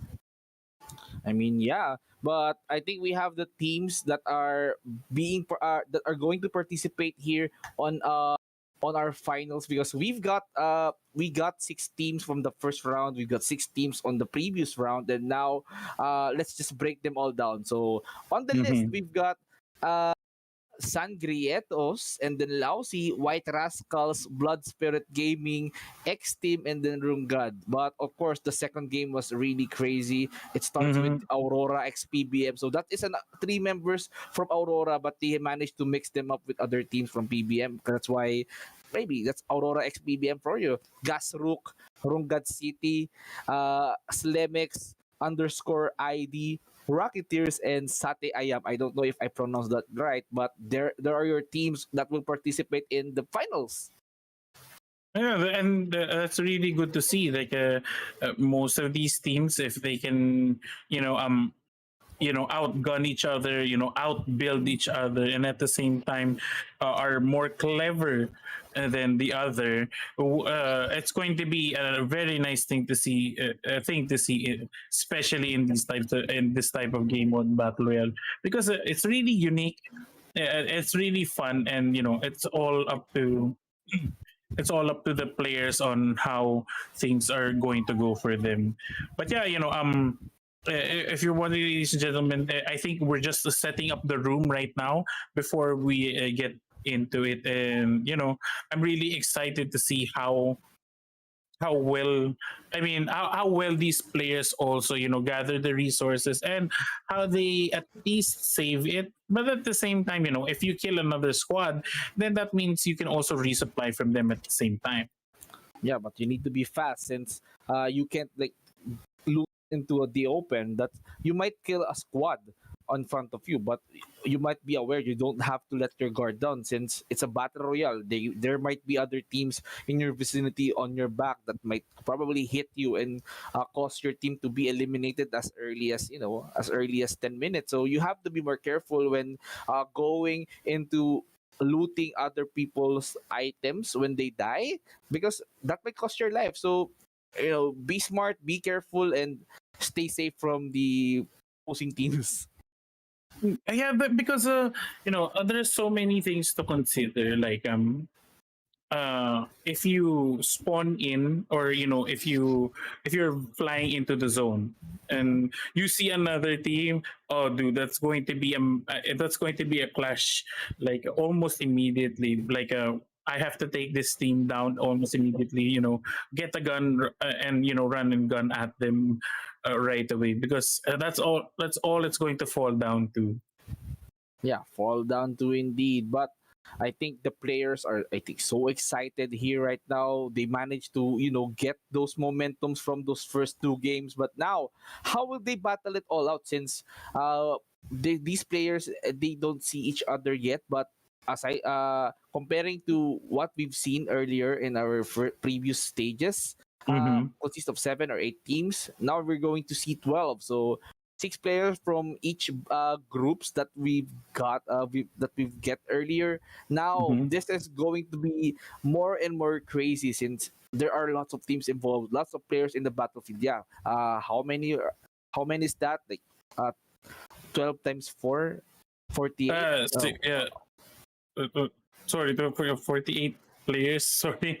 Yeah, but still, we're since this is an increase of players in the lobby, like we're going to go back to the fact that, dude, that's going to be a lot of people in the zones, and it may look big, but the zones always like of course it always closes in, but like players tend to meet each other always on the like the second circle, or maybe like the first game, it was the first circle, because as soon as they dropped, they actually met with each other. And I think that's a bit of miscommunication on who are you following as a squad. So you're gonna have to really coordinate where you land, and also at the same time, who are you going to engage.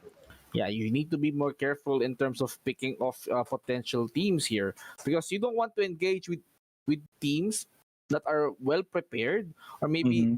you might expect one player in the vicinity, but they're just using that player as a bait, like they can like gang up on you, ensuring a squad wipe. So you need to be more careful with your approach, because this is battle royale. You need to outsmart your enemies in order to survive long and get those booyahs until the end.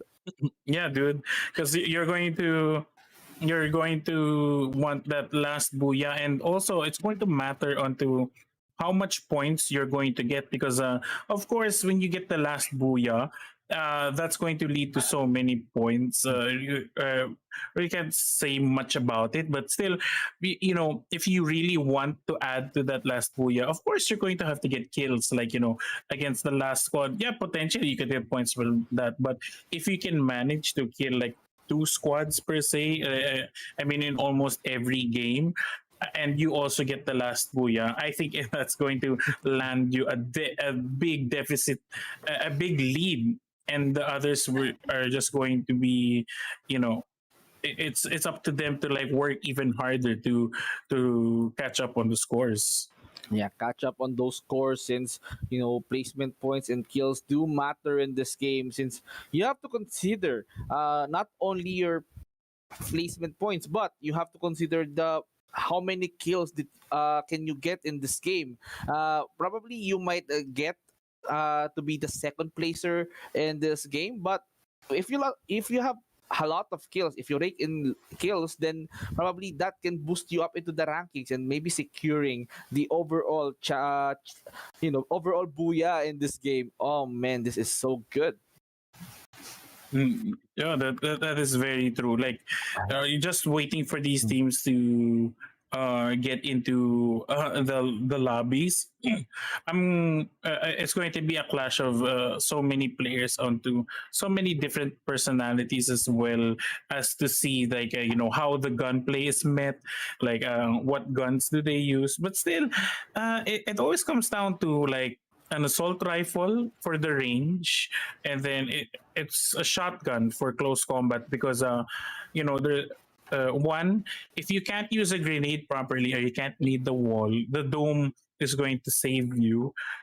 Two, the how to use the grenades to take out enemies from the walls, and at the same time, if you can move in with three, move in with a shotgun and immediately take out the opposition.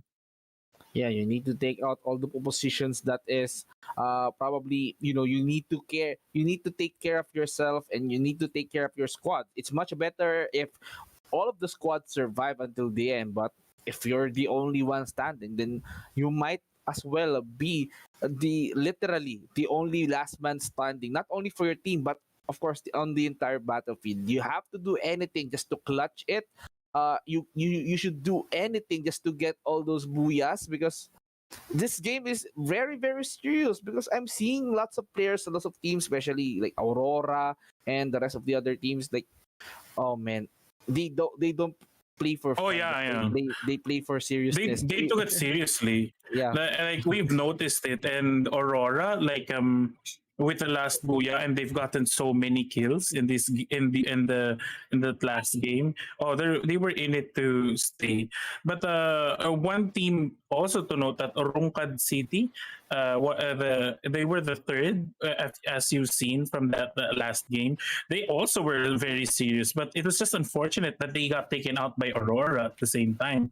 They were like third in the placements.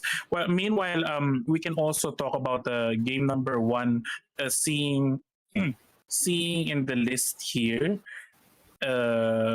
sorry, let me get it up. And Esvol Grientos, they were the last Booyah with 6 kills, and then second was Team Laosi with 7 kills.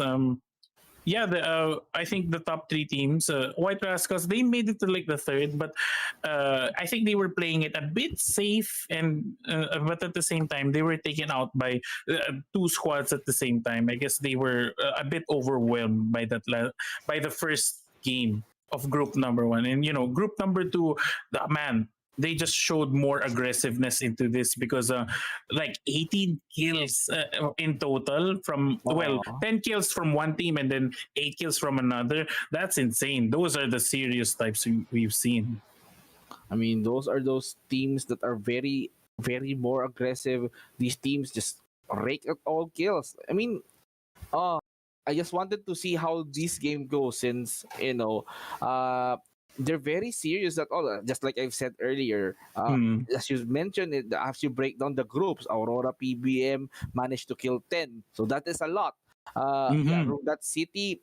I can repeat this. They got 8, but they ended up in 3rd place. But that doesn't matter. You know what matter is they if they manage to rake up kills and placement points in this finals, then that's what really matters here, because this is going to determine who will be the winner of 1,000 USDC. That's why players or teams they need to be more serious than this, and yeah.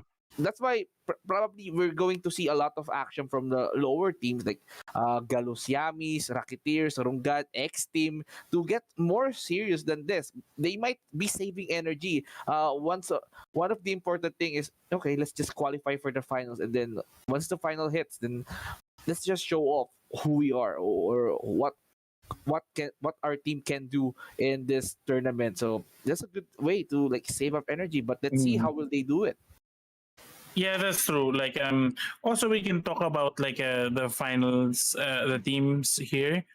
Like we've mentioned that Aurora is in here, Eswar Grientos, Lausi, White Rascals, Blood Spirit Gaming, the EKS team. I think that was Yeezy in the gang when we've seen it in the names. Rungkad, Gasruk, Rungkad City. It's a different team. Slemix _ID, Rocketeers, and Sate Ayam. So yeah, these were the qualifying teams. But I guess looking at the last placements, they were at the top because they were at the top 8 at least, and they survived until they could. But yeah, I gotten confirmation that we will be moving into finals game number 1.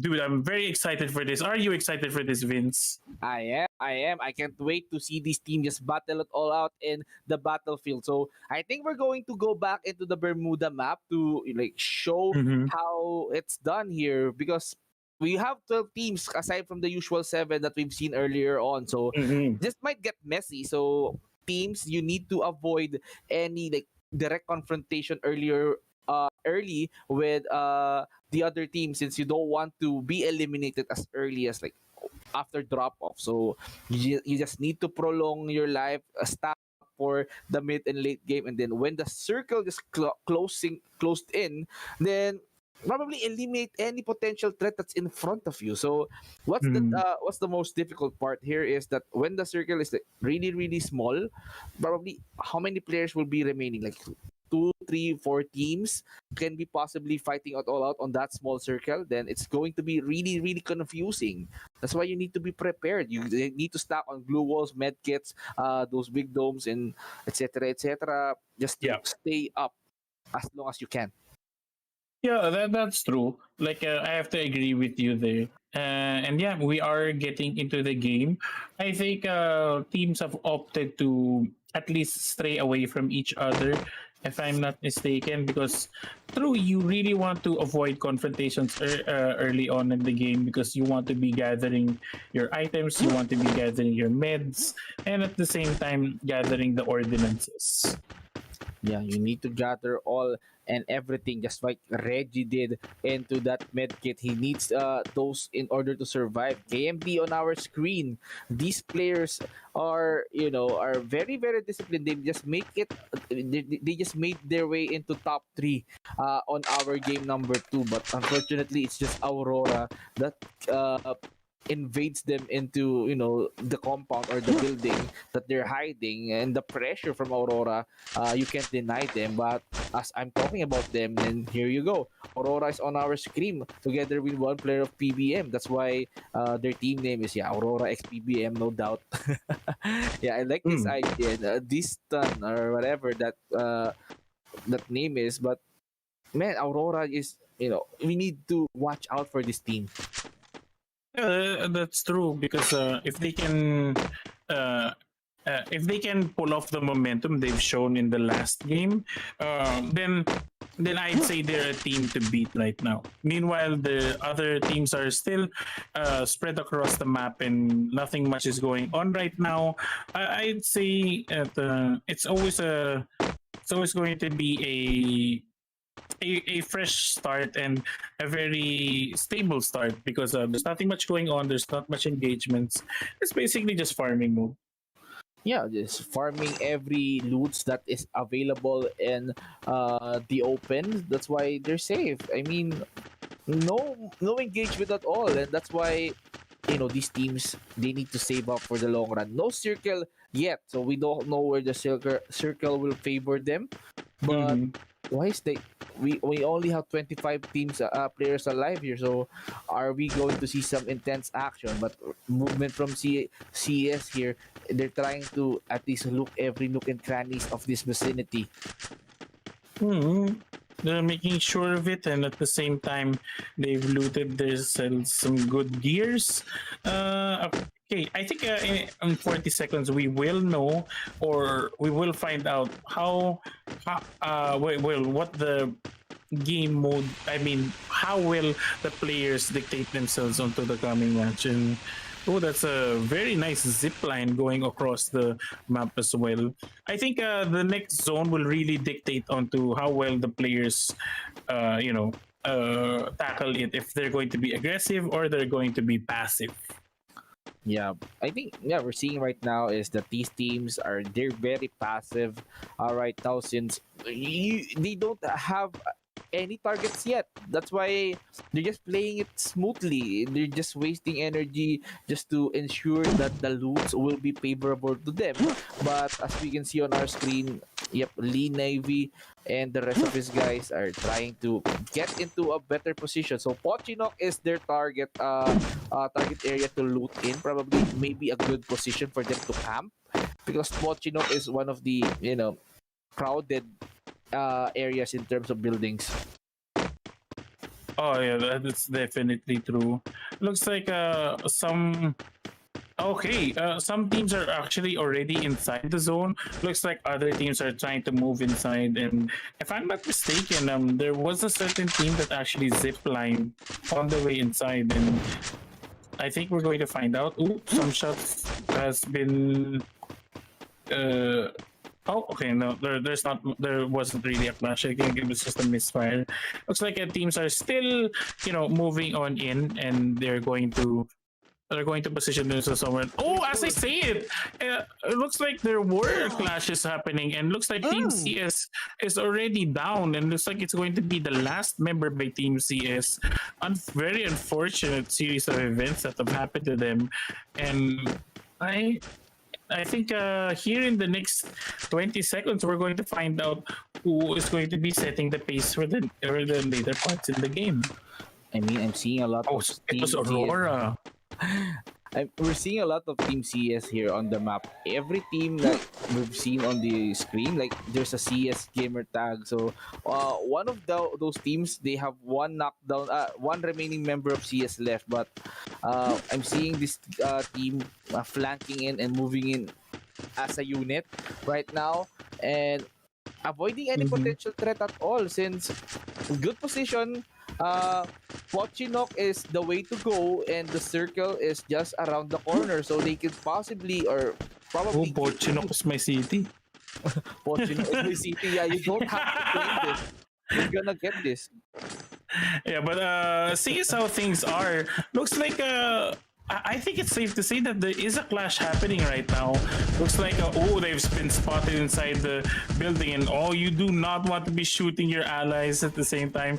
It's a good thing there was not much of a bit of friendly fire, but still nades have been going down, and looks like some clashes have been going out and about. But it's very tense moments right here. It looks like one of the members have been taken down. Looks like others are trying to regroup themselves, and it's going to be a real struggle. And I think one of the players has gone down officially, and it's going to be a 3v4 situation. Looks like the team that are inside this building is really struggling, and they're going to have to think about retreating or maybe staying and fighting. I mean, you see that technique coming in from that player. He's just using the scope in, scope out from dims.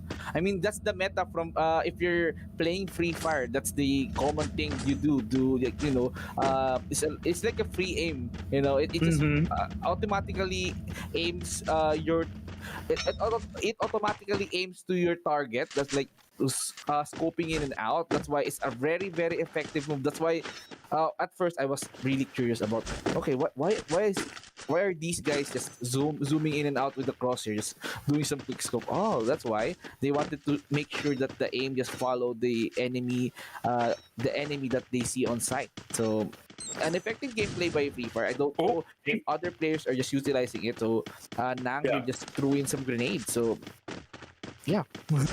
But still, it's nice to see like these players are really preparing for corners, and I think they know that there's an enemy team, and a Kobe goes out, but nobody gets hit in the process. But still, they are really aware that there's another team, and looks like some players are actually outside the zone. It was Aurora.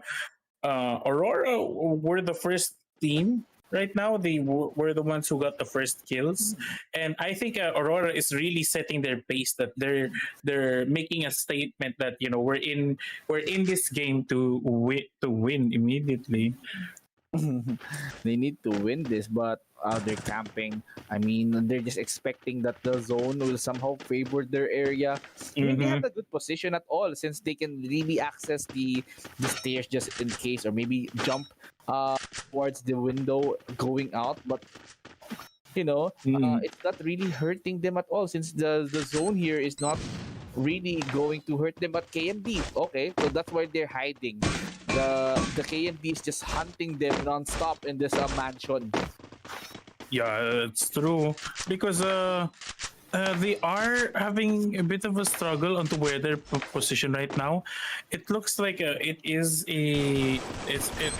looking to be a 4v4, and shots are going down, coming down hard left and right. But the thing is, where are these players going to position themselves? It looks like the second zone is about to hit, and some players have to move out, or they're going to have to force themselves out somehow. I mean, they're just waiting for the storm to just calm, because KMD is just not stopping. They find an opening here. Okay, let's check those windows, let's check those corners. We're gonna go inside. I mean, we're gonna go above this mansion, and we're going to get the high ground advantage. But KMD is just waiting. They're still waiting patiently right now, but they have the low ground. So I think they know where they are. Okay, dome. Nice dome right there. Nice dome right there, because that was really surprising. Okay, it was put down, not right now, so it's going to be really struggling, and almost taken out at the same time. Gonna have to be really careful. The wall immediately went down, and down goes the players at the same time. That's going to be really a struggle right there, because if you're caught unexpectedly, it's going to be a real shame. They do not have the advantage. They may have the high ground, but the thing is, they're really struggling onto how they're going to battle it out, because these KMD's wall placements are really on spot, and they immediately react to whoever is actually peeking at the same time. So, the zone is actually going to be shrinking in a short while. So I don't think the players that are up on the match and is going to have a field day or not, but it's really rough for them. Just look at them. They're just evaporating and receiving damage from the circle. Now, they're trying to revive the remaining member, which is SC7. Yan GC, they need to move in somewhere safe, but of course, they have the ejector. And why did you cover yourself with walls? Oh no! Okay. Okay. At least they slingshotted themselves away with enough safety, because that really dictates the pace on how safe a player is. Looks like some shots are going down, but I don't know if that was the player. Okay, they're just shooting the. Sorry, I was mistaken. They're just shooting the walls at the same time. Ooh, taking down SC7 at the same time. Yan is going to be the last player of their squad because he did slingshot himself away. Now he's going to be slingshotting himself back into the zone. So I guess you have to really take advantage of your surroundings, and since the slingshot was there, at least Yan right here is living it for his teammates, trying to get into the top positions as well at the same time. He's gonna have to make sure he doesn't get taken down by the other teams though. Yep, he's the only one survivor left for his team. So as well as look at CS. CS only has scans just driving along the alley. So we've got teams, we've got squads that only has one player left. So if they manage to take them down, then probably we're going to be reduced in numbers in terms of teams and squads. So yeah, they need to be more careful since you don't want to be caught in the crossfire. We only have 21 players left, so we don't know how many teams are available or are left here. And there is that's team 8, that's team 10, team 7, team 6. There are at least 7 teams left. 7 or there's 11.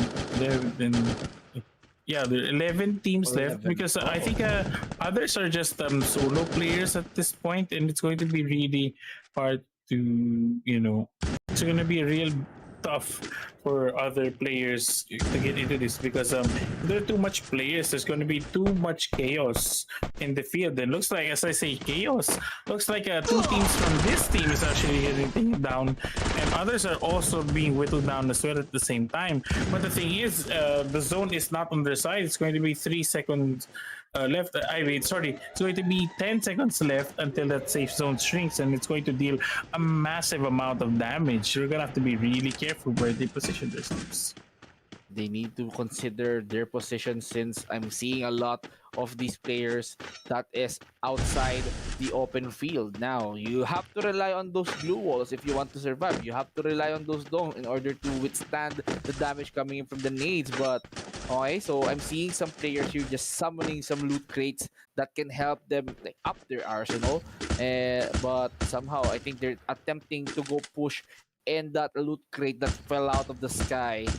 Wait, because does it connect? No, it does not. Oh! Wait, was that a grenade kill or was that just an explosion? Saka here just punished other players from afar. He just provided support when Aurora, Rizzi, and BBM just trying to go front. But I think they managed to kill him with a grenade there. Look at that. Surprise, man. Yeah, that's true. Because it's going to matter on to how you maneuver with your ordnance, and if the teams can do it very well, it's really nice to see. And also at the same time, some snipe shots going down here by Seed, but none connect as of the moment. Looks like there's going to be a car moving in on distance as well, and shots are being fired left and right. There is a clash here for Team CS, and meanwhile also the GMP crew are also going to be clashing head to head, but others are actually snipers. So this is going to be intense because the wall is covering bomb suppression as well. But still, we can't count things out just yet. 11 teams are 11 people are still alive, and we're just going to have to see who survives at the end. KMD's down to the last person. Look at KMD. He's just trying to surround himself with the wall and then just upping up the game. He's using the bandage, and he's just trying to prolong his survivability because we only have 9 players left. Venom and Ryze here, they're strong. Aurora, we no doubt, because they're just gatekeeping naturally. Venom getting on the front. Now Lixal here having a hard time sustaining himself, but he needs to go on front. But somehow, what is that? I mean, look at the damage coming in from Aurora. Look at how they are good in terms of gatekeep. They're just sniping and killing every enemies in sight. What was that? That's really good. Like, if they can keep this up, and Aurora's on the roll, because as soon as they dictated the first kill, I think they're just in it to win it at this moment, because it could potentially be it's 3v3 if I'm not mistaken. Okay, some of the players are here on the field. Looks like shots. And CS Sirid right here failed this knockdown clash, but it's knocked down at the same time, and it looks like it's going to be the last member for it's going to be Dims the last, and it's going to be Aurora that's really dominating ahead. And unfortunately for Dims, he might struggle a bit here. Yeah, but look at this. It's going to be a 3v2 and 1 down. That's it. That's it. That's it, ladies and gentlemen. Looks like Aurora is going to be taking the first booyah. Oh my goodness. I mean, that is an insane display of performance for Aurora. They are so dead serious right now in breaking all those booyahs. Not only that they got the, that they get the booyah from our game number 2, but in our first game of the finals, it's Aurora XPBM that managed to get it. Yeah, dude, like seeing as how things are in the scoreboards, that's a really solid lead right there. That's like 11, that's like 13 kills compared to the other teams that have not gotten a lot of kills. I would say that Aurora is looking in the very, very solid first place lead right here. But still, we can't count out the other teams. It's going to fall under who else is going to be closing in on the victory as well, because there's still 2 more games, and it's still going to be really a challenging thing for other teams to catch up as well. But still, doesn't look really impossible as long as they can catch up on the next games. Yeah, we still have 2 more to go. So probably other teams that wanted to compete with Aurora, they still have a shot to overtake them. So just give it everything you've got. Aurora might have the opportunity or the first lead of this finals, but it's not over yet. You guys or other teams here, you might want to consider be aggressive and take down Aurora at first sight. That's true. But the thing is, if Aurora can keep this lead and they can just solidify themselves, then by all means, go for it, Aurora. But as I've said again, the other teams are gonna have to really work hard to get that last booyah in the next game, because Aurora is really showing a very, very dominating lead right here. And with that being said, yes, I think we are going into a short break again. Don't you go anywhere, ladies and gentlemen. There's still 2 more games to be casted in these finals. I'm Panda User, together with me, Vince G. We'll see you guys in a bit. New York, right? So can I get a year?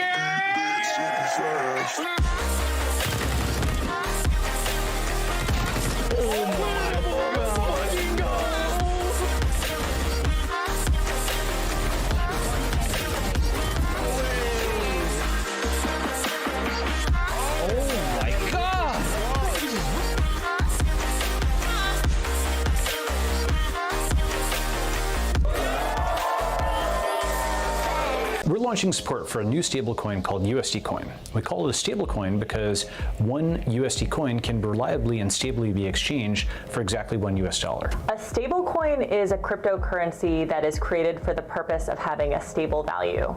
You can think of it as a digital programmable dollar. One of the biggest blockers to owning and using crypto today is that the prices are fluctuating so much, we don't know what the price might be tomorrow. With a USDC stablecoin, if I want to give $20 or 20 USDC to my friend, I know that that value will be $20 tomorrow.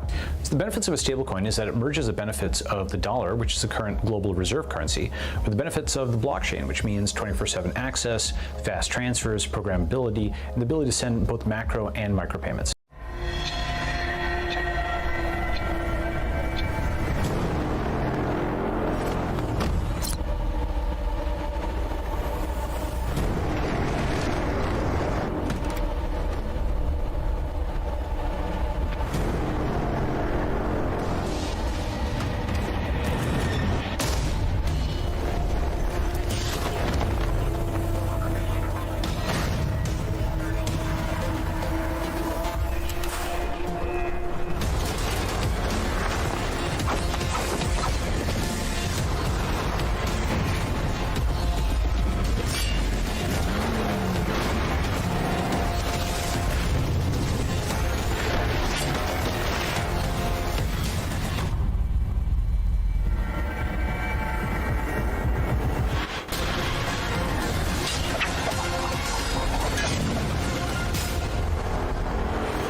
Cree en tu espada.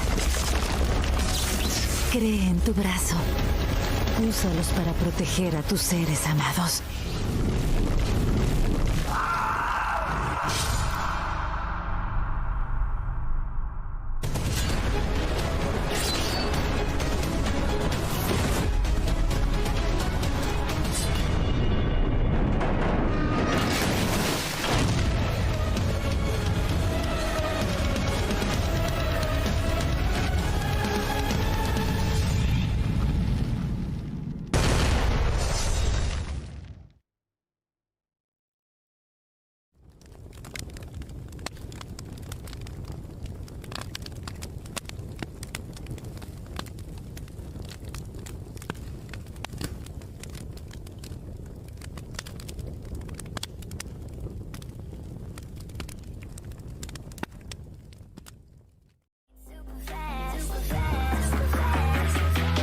We're all from New York, right? So can I get a year?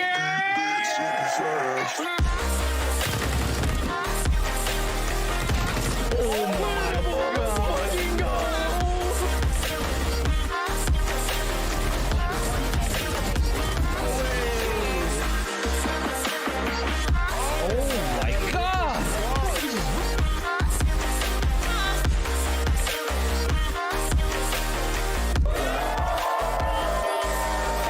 We're launching support for a new stablecoin called USD Coin. We call it a stablecoin because one USD coin can reliably and stably be exchanged for exactly $1 US. A stablecoin is a cryptocurrency that is created for the purpose of having a stable value. You can think of it as a digital programmable dollar. One of the biggest blockers to owning and using crypto today is that the prices are fluctuating so much, we don't know what the price might be tomorrow. With a USDC stablecoin, if I want to give $20 or 20 USDC to my friend, I know that that value will be $20 tomorrow. So the benefits of a stablecoin is that it merges the benefits of the dollar, which is the current global reserve currency, with the benefits of the blockchain, which means 24/7 access, fast transfers, programmability, and the ability to send both macro and micro payments.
Cree en tu espada.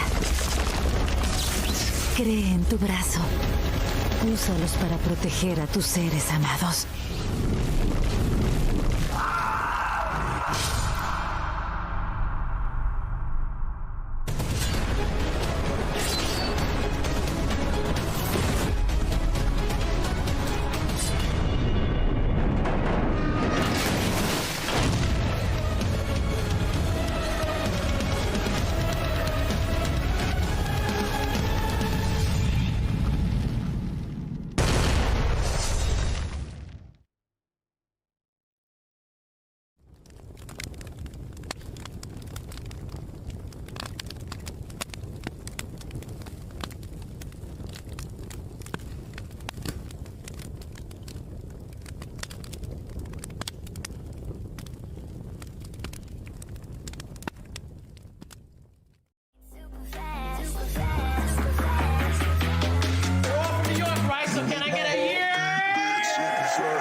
We're launching support for a new stablecoin called USD Coin. We call it a stablecoin because one USD coin can reliably and stably be exchanged for exactly $1 US. A stablecoin is a cryptocurrency that is created for the purpose of having a stable value.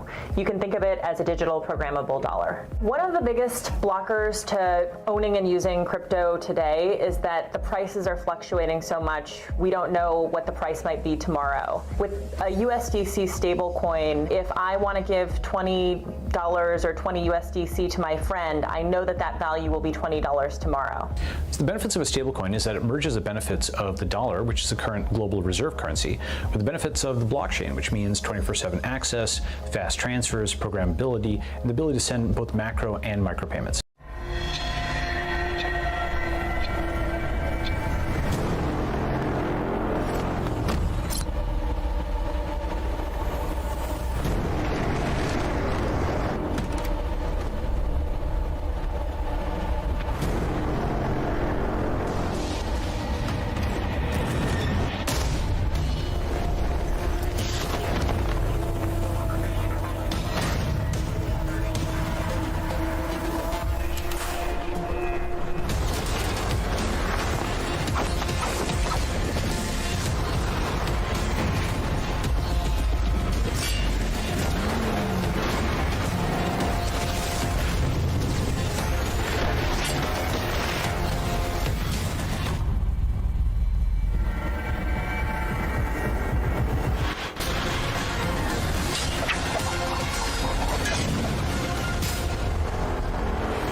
tu espada. Cree en tu brazo. Úsalos para proteger a tus seres amados.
We're launching support for a new stablecoin called USD Coin. We call it a stablecoin because one USD coin can reliably and stably be exchanged for exactly $1 US. A stablecoin is a cryptocurrency that is created for the purpose of having a stable value.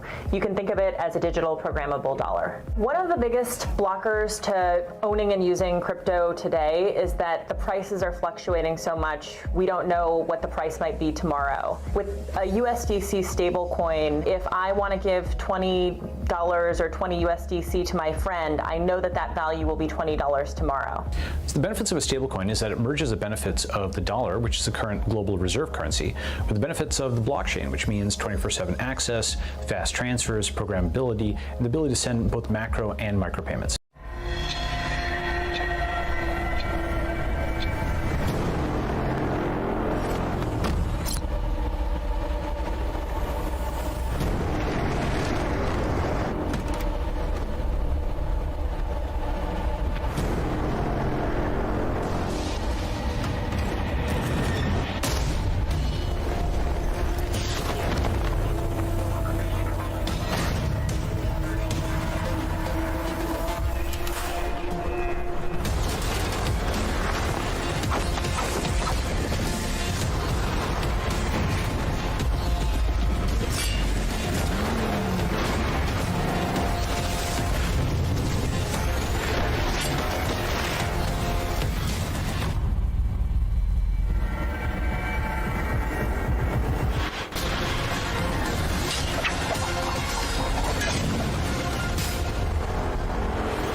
Cree en tu espada.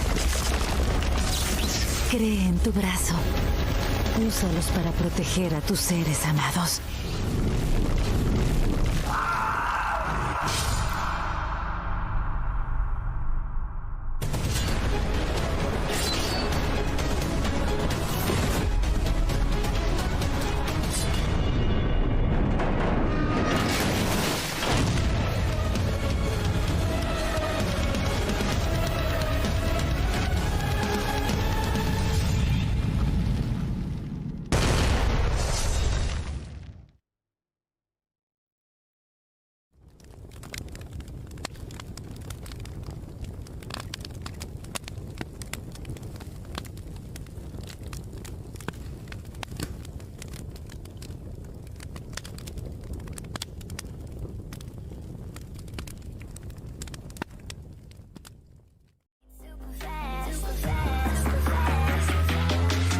New York, right? So can I get a year?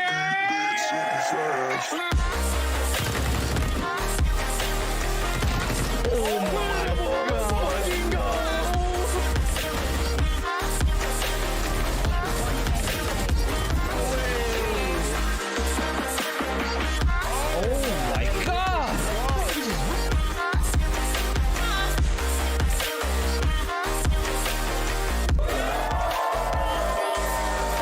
We're launching support for a new stablecoin called USD Coin. We call it a stablecoin because one USD coin can reliably and stably be exchanged for exactly $1 US. A stablecoin is a cryptocurrency that is created for the purpose of having a stable value.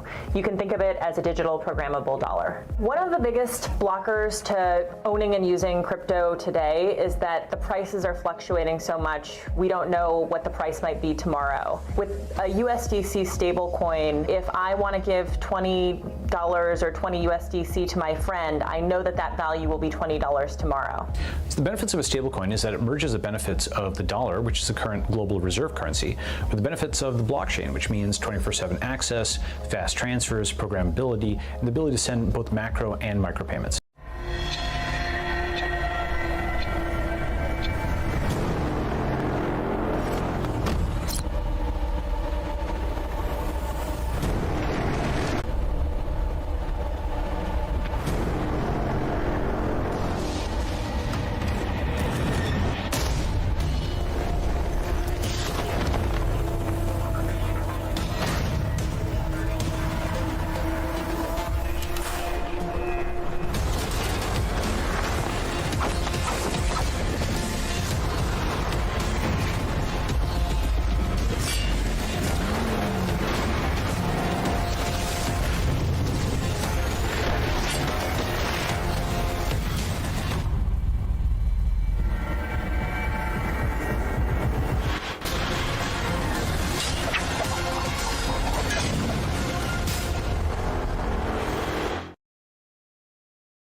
And we're back, ladies and gentlemen, with the Free Fire Big Bang Tournament Series presented to you by Polygon and Community Gaming. And yes, we are back. I am the user together with me, Vince G. And after a long break, ladies and gentlemen, thank you so much for the patience and for the wait for those of you out there still watching. Thank you so much for joining us right now. Yeah, I'm looking into some more games in this upcoming finals match, and it's going to be two matches left, if I'm not mistaken, Vince. Matches left. So all that's left for these players is to give everything they've got, since they have to make it count. They have to prove themselves that they can rake up on all those booyahs that they can get, all those skills Mm-hmm. that they can acquire all throughout this last two matches. And of course, Aurora Aurora, on the other hand, they have the advantage right now, since they managed to get the first booyah of the final. So if they manage to get another booyah in this game, that means they'll be a team that's very, very unstoppable in this finals. Yes, that's very true, and I think that will be a solid thing to note that if they can just go solidify themselves into the next game, I think they could potentially win it all. And speaking of winning it all, we're winning it all by thanking Polygon right now. That they present Polygon is a protocol and framework for building Ethereum compatible blockchain networks as leading Ethereum scaling solution. They have quickly become an essential part of the Ethereum ecosystem. And also for the gaming system, it's going to be community gaming, providing us a competitive opportunity for any gamer, young or old. So you guys can also discover tournaments for just about any game. They provide competitive opportunity for any gamer, young or old, FPS games like Valorant, or even a tactical card game like Hearthstone. These so players right now will be playing for at least 1,000 USDC prize pool. And with that, ladies and gentlemen, I think we have confirmation that the game is about to start. We're ready to get into this, Vince G.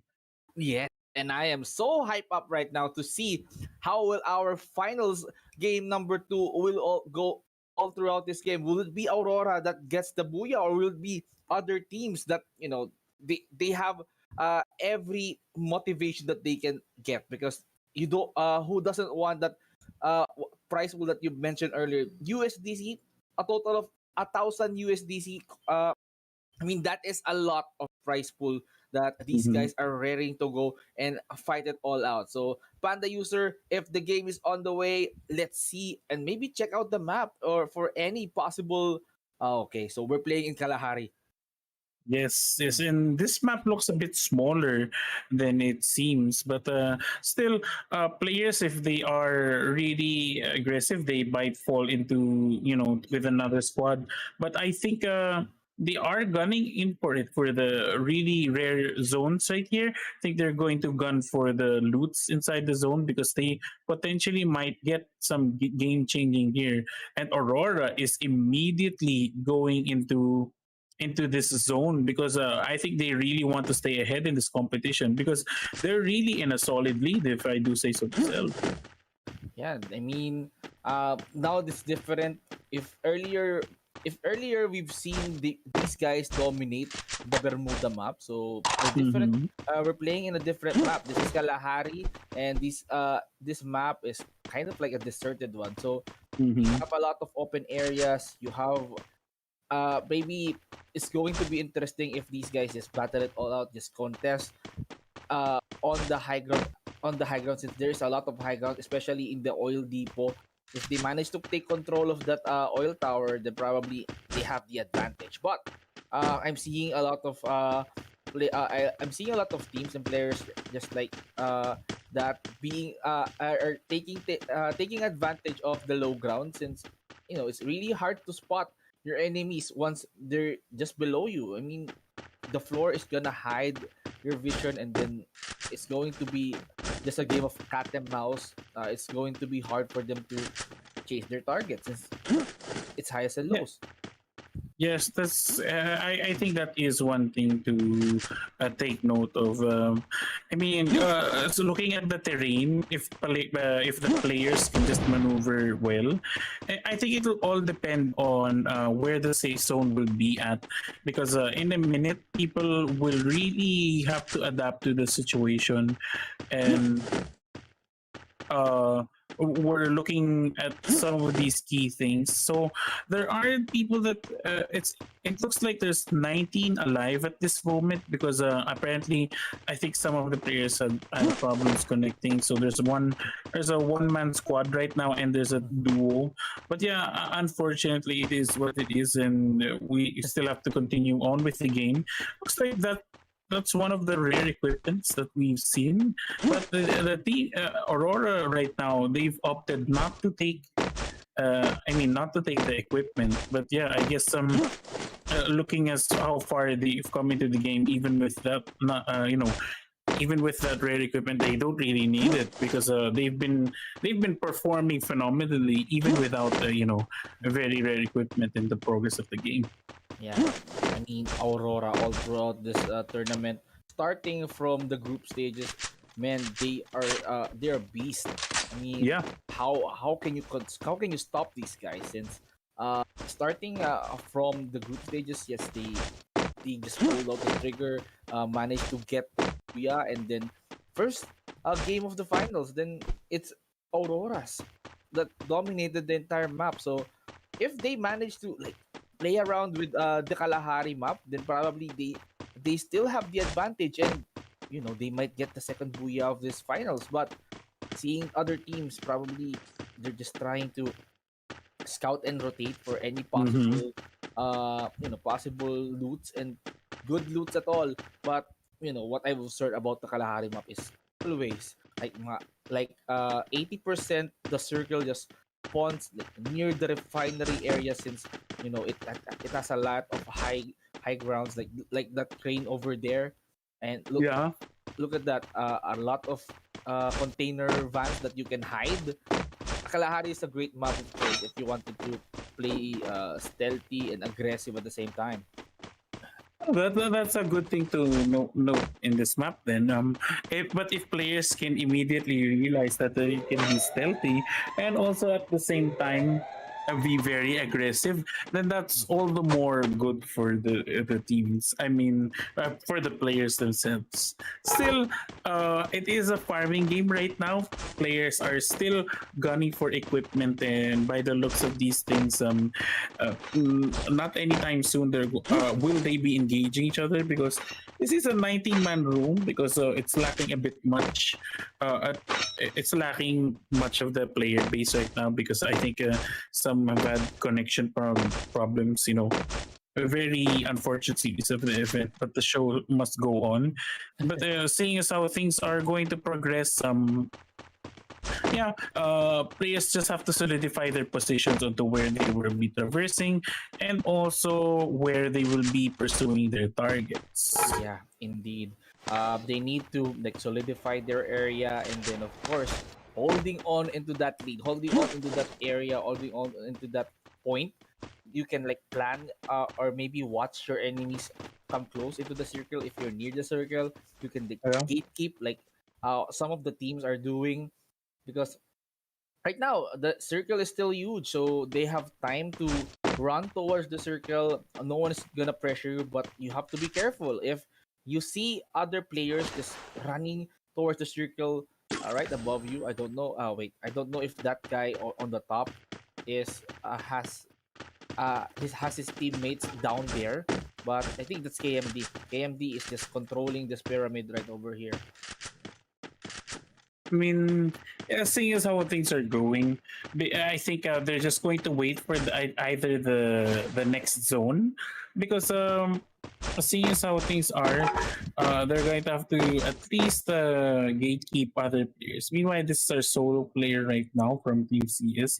I think he's just looking for other teams to maybe to mess with them, and at the same time get some points in. But that's still very unfortunate. Meanwhile, there's another side of of the map here, and they're just moving in on the circle. And next, we're going to see what kind of opposition they might come up against. But still, I think they're just still gathering more items just to see if they're not being aggressive, and I don't think they really would want to clash just about anything as of this moment. Yeah, I mean, having these guys battle it all out. Let's see how will they go up against this. Now we're seeing CS trying to move forward, but this is what I'm telling about earlier. Like, there's a lot of there's a lot of players that has a CS gamer tags. I don't know if that is a clan, but there's a lot of this CS in this Free Fire tournament. Maybe they're in the same clan, but they have a different team, like a different squad units that they wanted to battle it all out and test each other out. Yeah, this kind of tournament is like a good starting grounds for all of these aspiring squads to push beyond their boundaries to exhibit what can they do, and we're seeing some promise. And just like that, Jeezy is now down. It's true. Like, I wonder who is going to be contesting with them. It looks like there's going to be other teams, and we did barely notice the other player created a wall at the same time. But very unfortunate, and looks like they were knocked down at the same time. And I think that's going to be it. It was members of Aurora yet again. Really aggressive team right now. Looks like Aurora is just racking up the kills and the points. Looks like other members are being shot by now over this team, and looks like this looks to be another team. But unfortunately, Aurora takes them down, and at the same time securing them more points to stay in the lead. Oh my goodness. Now we have 15 players left. Aurora x PBM proving that they're so strong in this game. Dixon probably managed to get one kill, but let's change our cameras into third. The only surviving member for his squad. This is what I'm talking about. So there's a lot of CS just scattered around in this tournament, and just like that, Tur has no allies left. So he needs to stay strong if he wants to, win and steal the spotlight from Aurora. But other CS here, dressing like cavemen here, just trying to move forward into the position. They're going straight into the foundation and probably get some loots, but the circle is just nearby. They're just gonna be eaten alive if they don't want to advance yet. So yeah, I think it's a better strat to move forward and then push inside the circle just to be safe. Yeah, that's true, because looking at how things are, the players the players have been solidifying their positions, but still, who's been solidifying themselves? Aurora has been racking up kills like there's no tomorrow, and I think it just looks to be a solid lead for them. And if they can keep it up to like the last the last match, this match per se, if they can get the last booyah here, they already look pretty solid, and I think it's a really clear win for them, because other teams have really not catched up to them. I think in this match, it's going to matter on to who is going to have to beat Aurora in the process, because it's really looking again like an Aurora game. And shots are going down somewhere, but unfortunately, nobody has been taken down just yet. But Aurora again is trying to engage on another team. Wow, they're really pre-firing their positions like almost immediately, and they really want more kills. Looks like it's Oh, there you go. It's another vehicle drive-by. Will it be it? Oh no, they need. It's caught under fire, and they really need to get out of that. But I think they just try to reposition themselves. And it's KMD group versus Aurora yet again. But it looks like one of the members of KMD is really low right now. They're trying to regenerate, trying to recuperate, and they're trying to re-engage themselves. And looks like it's looking really it's looking like a really even battle right now. Yeah, they need to plan their position very well. We've seen Aurora play this all out. They're being careful. Now they know that they're receiving heavy damage from that onslaught. Just look at Ryzy just shooting on point. Now, to all the players that is hiding beyond that bunker, they need to be more careful since, oh man, he got you in her sights, and Ryzy right now is not stopping that hit connected, but somehow that will force KBM probably to move. Oh, KMD. Yeah, because Aurora really knows where they're positioning themselves. Because as far as soon as I've seen things, because if you don't know how to reposition yourselves to the next circle, it'll basically spell GG for you. And Aurora is looking really, really solid right now. Yeah, really, really solid indeed. But we're seeing some squads here receiving much damage from the zone. But there are more teams or more players that are outside the circle trying to advance and make a push out of it. Why did you cover yourself up with glue wall? Oh, You're not gonna be saved unfortunately.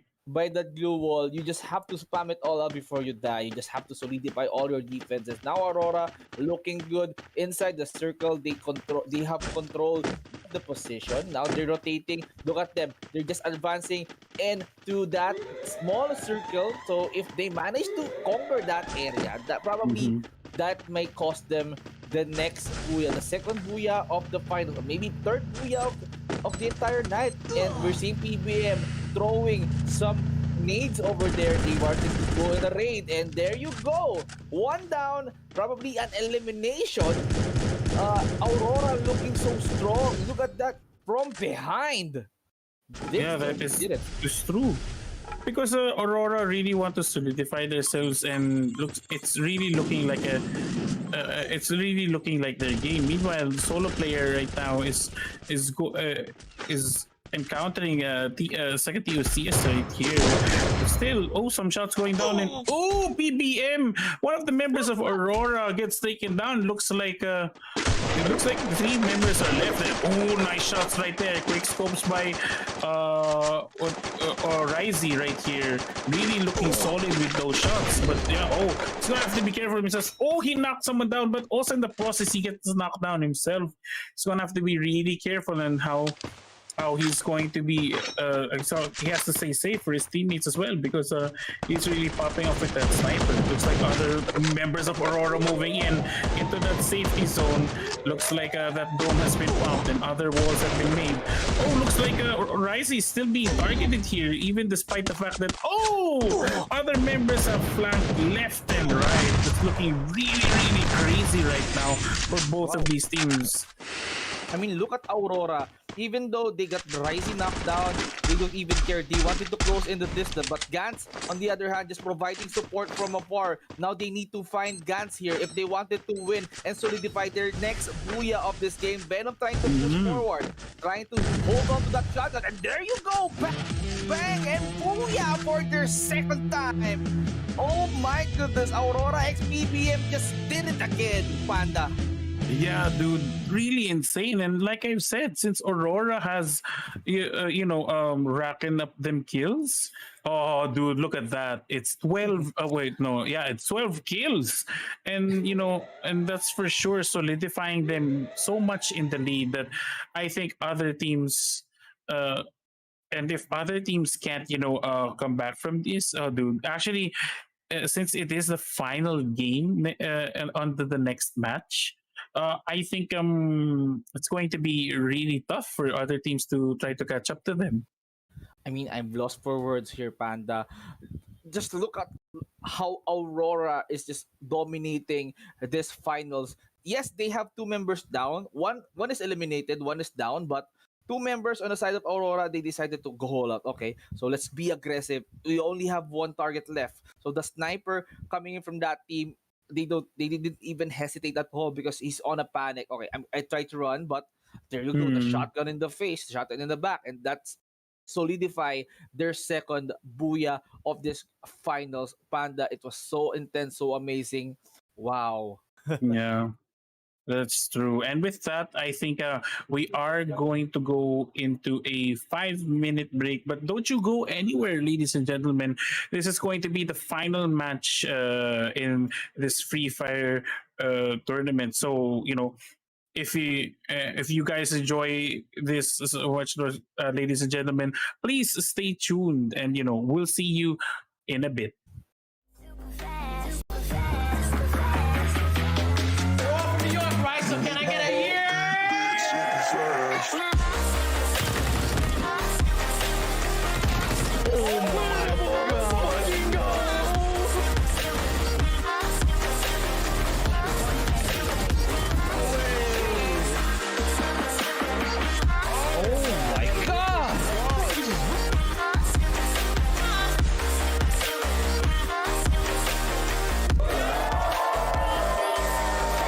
We're launching support for a new stablecoin called USD Coin. We call it a stablecoin because one USD coin can reliably and stably be exchanged for exactly $1 US. A stablecoin is a cryptocurrency that is created for the purpose of having a stable value.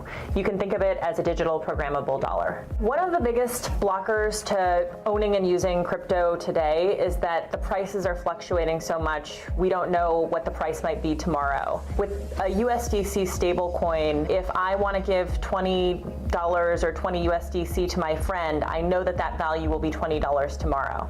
So the benefits of a stablecoin is that it merges the benefits of the dollar, which is the current global reserve currency, with the benefits of the blockchain, which means 24/7 access, fast transfers, programmability, and the ability to send both macro and micro payments.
And we are back, ladies and gentlemen. This is going to be the final match of our Big Bang Tournament series of Free Fire. Ladies and gents, we are your casters. I'm the user, and together with me is Vince G. I hope everyone is now excited for the final match. Are you excited, Vince G? Man, I am so excited since the start. I mean, I've seen a lot of action pack, but all I can say is Aurora is just raking up on every kills, on every booyahs that we can get tonight. But I mean, Aurora just got booyahs in a row for finals, and Mm. not only that, they all already have three booyahs, including the group stage earlier on. Yeah, that's true. I mean, in their group, they've also dominated in the series, and now for the finals, they've also secured themselves for first and second place. And I don't think the other teams have any say in this because they've also racked kills at the same time. Uh, it's going to be tough for the other teams to try and get back into this unless they wipe the whole lobby. And with the limited players that have had connection issues, and there's like a few number of people a few number of people joining in on it. I would really have to put this on Aurora. Like they've had two solid leads, and also they've got like 10 or more kills in the first and second game. That's pretty much a solidifying lead, if I do say so myself. No bias right there, but it's really shown how well that Aurora has really gunned up and manned up for this. I Gotta mean, give it to yeah, them. Mm. give it to them. Props to them because all throughout the start, I mean, they're just raking up everything. They're just collecting all that is left, even Mm. preparing to go to war with the four-man strong. But of course, on game number two, the bonds have been tested. But of course, they already have one player dead. They already have one player down. But the remaining two members of Aurora, they just decided to, okay, let's push this. We only have to deal with one player left, and then there you go.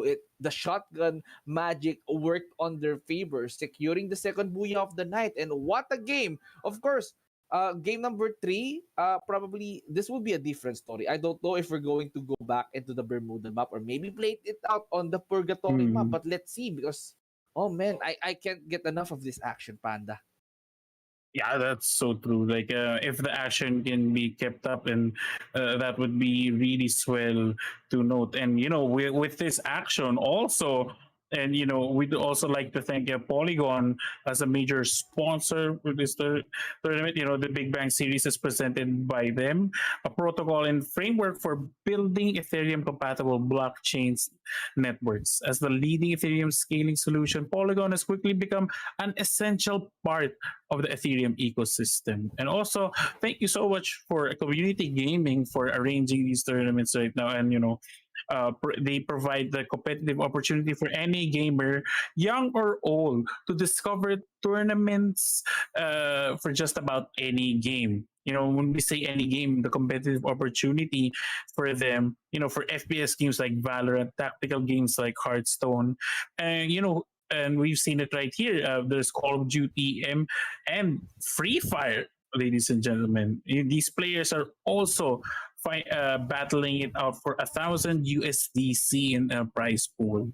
If you guys don't know, it's a type of cryptocurrency that is referred to as a stable coin. Like one USD coin is equal to like 51, or sorry, for one USD, and it's still a stable price, and it's not going to fall down anytime soon. Yes, and of course, after that prize pool, let's talk Mm-hmm. about the next Big Bang series for Free Fire. So there's a lot of schedules that can happen. So Latin America just happened yesterday, October 16. And of course, Southeast Asia will happen on October 30th. Latin America again on November 13th, and of course, let's get back to Southeast Asia on November 27th. That is a lot of Free Fire action, Panda. So we can't get enough. If we're done with Latin America, let's proceed with Southeast Asia, and of course, oh man, the action never stops on Free Fire. That's true. Like the effort and well, the effort shown by these players and the determination. Like it's been so good to see. Like Free Fire is a breath of fresh air compared to the other games, but still it is a battle royale. And seeing as how quick this battle royale is, it's a good thing to note that gunplay is also one thing to note about. The players also the creativity of how well they build, these the walls, and at the same time the domes, to each every class, to each every clash. If they can micro themselves really well, dude, it's really nice to see. Like, compared to the other games, this has been really quick because I gotta mention it, like there are so many factors to see in this game, and it's been really fun, and it's been really enjoyable. You get to see the different mindsets and the different play styles that these players get to show us. Yeah. And there you go. So many teams here just battling it all out for the USDC 1000 USDC prize pool, and that is no joke since, as you said earlier, that is equivalent to, it's equals to one. So 1000 US dollars in total. So that is a lot of cash money. You get to play just to be crowned as the champion, but of course you will be receiving prize pool as well. So it's good since you manage to get a lot of experience just by playing out a competitive Free Fire up against competitive teams just like you guys, and it's beyond. You need to rake up on all those tournaments, but yeah, Big Bang Tournament Series is a start for you guys to establish your career. Yeah. That's been really good, and I think we do have confirmation that the players are set, and we're just going to go. We're just going to wait and see how this final match is going to be in, and we're pretty much excited to see if will Aurora just keep the place. What do you call this? Keep it solidified in their lead. Just making sure that they're one force. Not to mess with, because they've really shown how aggressive they are. They've really shown that they're really skillful in the game. Compared to the other teams right now, it's been really good for them, and they've shown that they're a force not to be reckoned with. Yeah, forced to be not to be reckoned with indeed. But actually, I wanted to see someone stole the spotlight from Aurora, because there are lots of teams that that shows promise, but they got gatekeep instead by Aurora. But will someone stood up against Aurora, or maybe it will be Aurora, like back to back to back booyahs that we're going to see. So man, I mean, this is the final. This is the conclusion of the finals, and I just wanted to witness how the story will end tonight. Yeah, that is very true. Seeing as how things are, even if Aurora does look like they're in the lead, still other players who have also participated right now will still net a bit much from the prize pool, because everybody gets to take home something. Even if we do have our favoritisms, everybody gets to go home happy with a bit of the prize pool and some chunks of it. And here we are in the final game. Looks like we are going back to El Clasico, the first map, and it's going to be the final map at the same time. Yes, welcome back to Bermuda, and we're seeing some players and teams just dropping off into a specific spot. Now CS and AWS are trying to loot around the area, and Son of Zeus is important. Very very nice vehicle here. Yeah, that's true. I guess there are other teams that have landed like really quick, but they didn't really get weapons that fast. So I think it's a bit of a mishap. But still, other players have landed in the shipyard, and others have landed onto other sides of the map.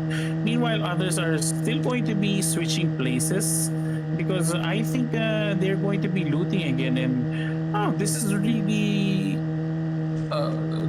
unique. And did person just go out of the car and okay, that's that's really weird. But yeah, still, I guess other members are just going down right now to several compounds. I think they're just spreading out just to trying to loot, and they don't want to get killed. Maybe just maybe. Yeah, you don't want to get killed as early as 1 or 2 minutes when you just drop off into the zone. Now we're seeing on our screen it's KMD. KMD just controlling this factory. They're just enjoying every loot that they can get. They don't have any contest at all, but let's see how Aurora is just around the mill. It's far from the factory where they are, so we're not going to see some early confrontation between these two teams. That's true. If they can at least get into a gunfight with each other, we would potentially see some we could potentially see an early clash. But still, I don't think they are going to go for it because the others are still like just farming, and it looks like at this stage, yeah, they're still farming and they're looking for more loot. Looks like Team CS right now officially found like I think the treasure zone. I mean the valuable items, but still the safe zone is going to spawn, so it's going to dictate onto where players are going to move. But looks like one member was down. SC7 right there got downed, and I don't know how he died. But very unfortunate series of events for that player. Yeah, we're seeing this team a lot of times that they have an unfortunate encounter every time with Aurora or KFD. But having one player eliminated this early, that could like put your team into a numbers disadvantage. You might need to get all those players or those players up and running in order to compete, become a 4-man strong team, and then probably go on a raid, engage, and just get those booyahs together as a squad. But Aurora just looking so dominant, just looking so strong. Even when they're looting, we're seeing the aura from these guys that, okay guys, we're going to get this back to back booyahs here. Now they're just trying to zipline their way downwards into Pochinok, and of course Pochinok is kind of empty. It's free real estate for them. Yeah, I mean, looking is how things are right now. Deciding like I think players are just trying to get their loot, and they're trying to just go on with how things are going. Oh, sorry, excuse me, that's a bit redundant. But seeing as how it is, yeah, they're slowly going to move into the zone. They're going to solidify their positions. Try to. Maybe try to loot some more, but I think players are really okay right now. They look like they're ready. They look like they're about ready to go, and looks like it was a clash here, and looks like KMD is takes down one members of AWS if I'm not mistaken. But yeah, looks like other people are. I think they're just missing. Are they shooting or okay? They're not messing around. Looks like other shots are being formed on the other side of the compound, and immediately gets taken down. And I think that was the last member of the opposing squad. And there it is. Oh no, that wasn't the last member. They are still killing. I'm on a roll right now. I mean, that is an unfaithful encounter. They started with only they started with 3 players remaining because one has been taken down that early, but man, they just proved to be strong. That faithful encounter on Mars Electric is not looking good, but Aurora wanted to get involved as well. I think that Aurora here just wanted to rake all those kills available, but let's not forget there's another team. I think that's KS. Wait, let me check my scoreboard. But they're so very dominant. I'm seeing some gunshots over there. They're now exchanging pros. KMP on the other hand is just around the corner. Look at Aurora. Look at KMP. now, one by one, they're being eliminated here by Aurora. They're so strong right now. I think this is going to be a squad wipe for them, or maybe Yeah. there's a one remaining member for KMD. Yeah, that's true. Like Oh, it's gone. looks like Aurora right now, just really solidifying themselves. Dude, that is 6 kills already. You know, again, showing our bias that Aurora's really in this tournament to win it, and I think they've already solidified themselves as top one right now. Wow, one indeed. These players, these teams are, they're not here to chill. They wanted to get everything, even though yes, they have the high advantage of winning. But game number 3 is cementing their way into victory. They're not gonna end this game slouching and slacking off. They Yeah. wanted to prove them, to prove everyone that yeah, we can get back to back booyahs here in this game because you play here to compete, not to have fun. So these are these guys' mottos. They're serious. That is very true. Like they're not slacking right now. Meanwhile, I think other members are just chilling out inside of the zone. Looks like other members right now are just there. Maybe they are going to try to gatekeep other teams from going inside, but still, there's nothing much going on right now, and others are just camping it out and waiting for, I guess, the third zone or the third to the last zone to to check themselves. Meanwhile, Aurora actually lost one member and they've actually killed more people. A very surprising turn of events for them. Oh my, Saka being taken care of. He's now down and being eliminated as well. Venom and PBM, they are the two remaining members of Aurora that is trying to hold on into their position, but they're being raided right here, right now. Establishment of the wall is really on point, and Venom just landed. I mean, Dexton just eliminating one player there. Amazing play. Dixon, he can manage to clutch his way out. I think he managed to pull out like how many kills did he get? But he's not stopping. He wanted to take revenge for his fallen allies.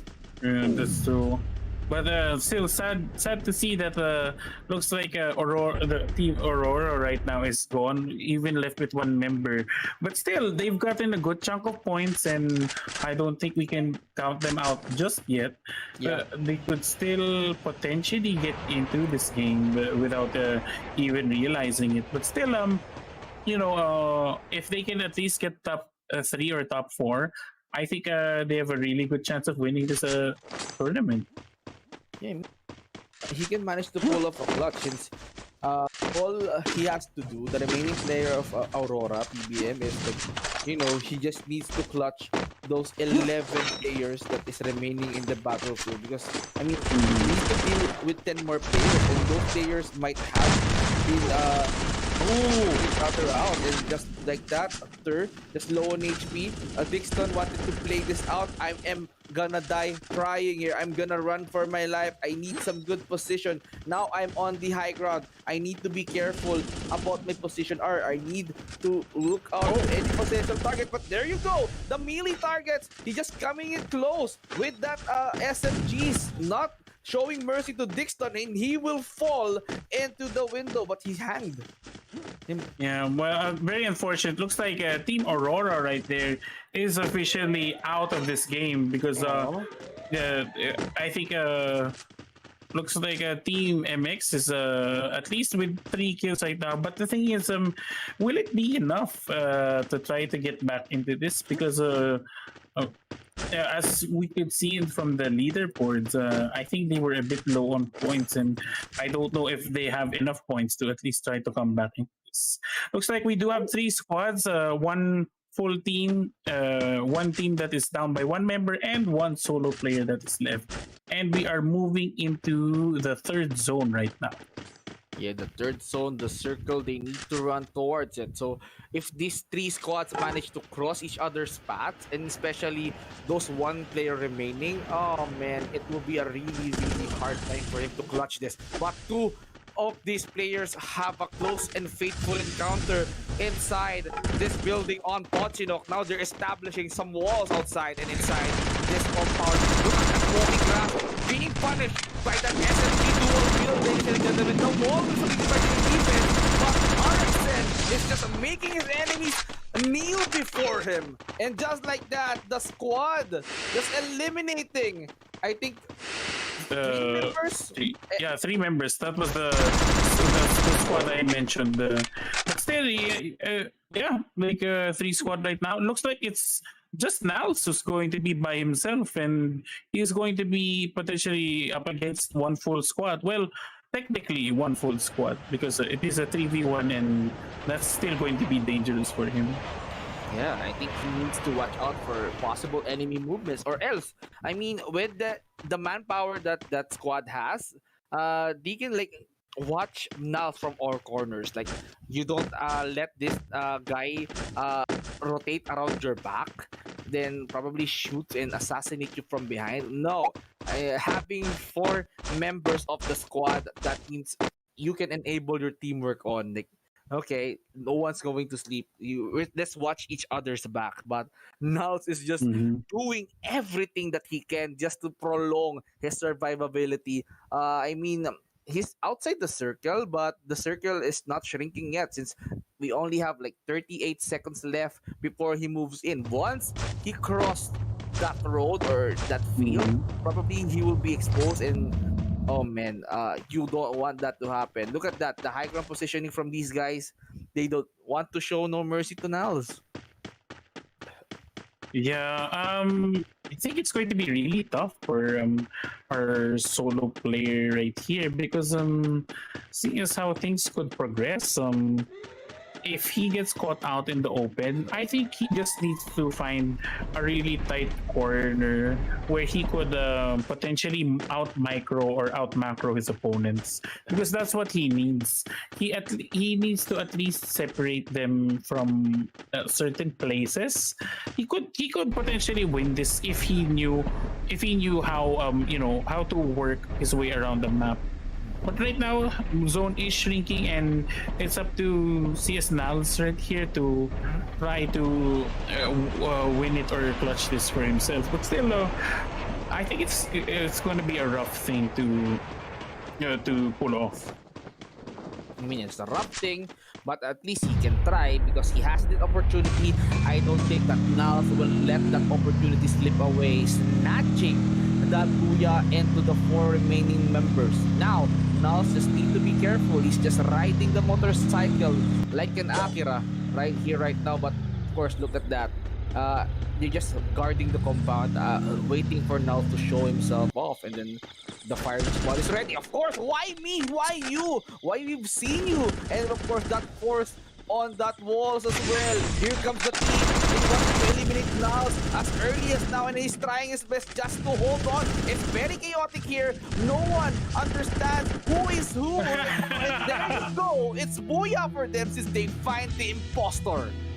That's very true. Yeah, it did get a bit chaotic. I'm not gonna lie with you there, Vince. But it is what it is, and MK takes your top spot. Aurora being on the 4th place right there. CS on the 2nd place, and 3rd is going to be Yan GZ and the gang. Like I'm not gonna lie, I can't read some of the names. So, yeah, but it is what it is, ladies and gentlemen. That's how the cookie will crumble. But yeah, that's it for the finals, game 3. There you have it, ladies and gentlemen.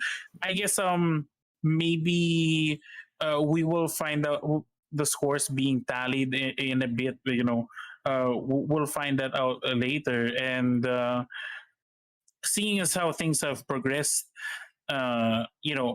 there's a lot of stuff that we can take into account that Aurora, even as solid as on the lead as they were, it doesn't mean they're invulnerable. That means that they are still giants that can be toppled down as soon as you find the opportunity to.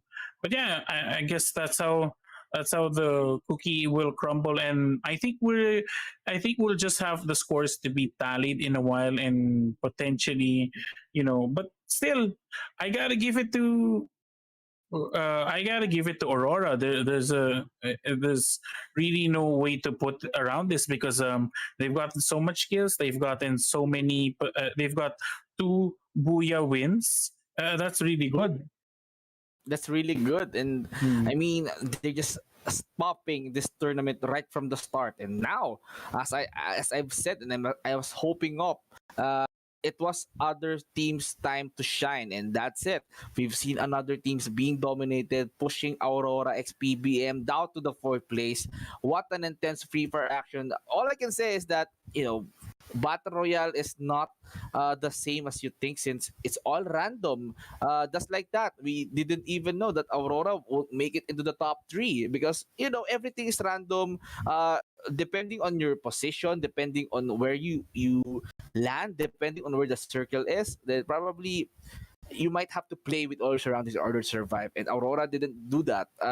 They just being taken out by this aggressive squad that took down the Booyah in this third game. Mhm.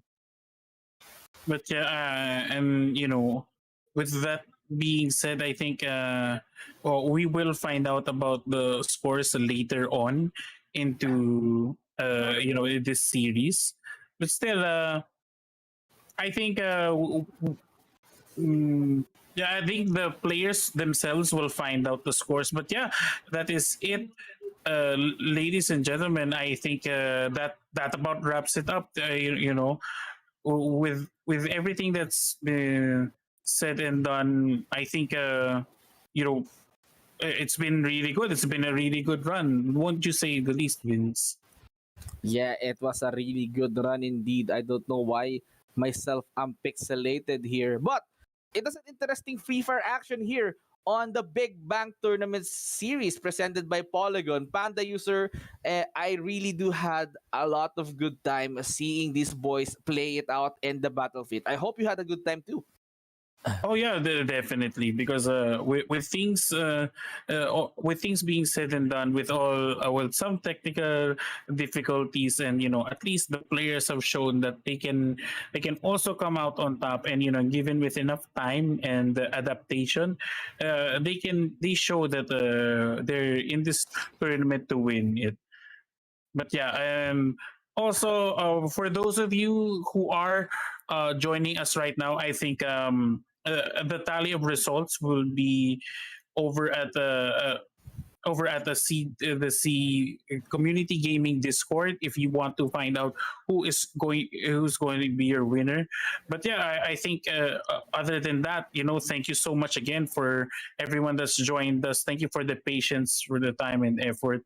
It's been a real pleasure casting this tournament with you and with GG. But yeah, again, I'd like to thank again Polygon for this, and community gaming as well at the same time.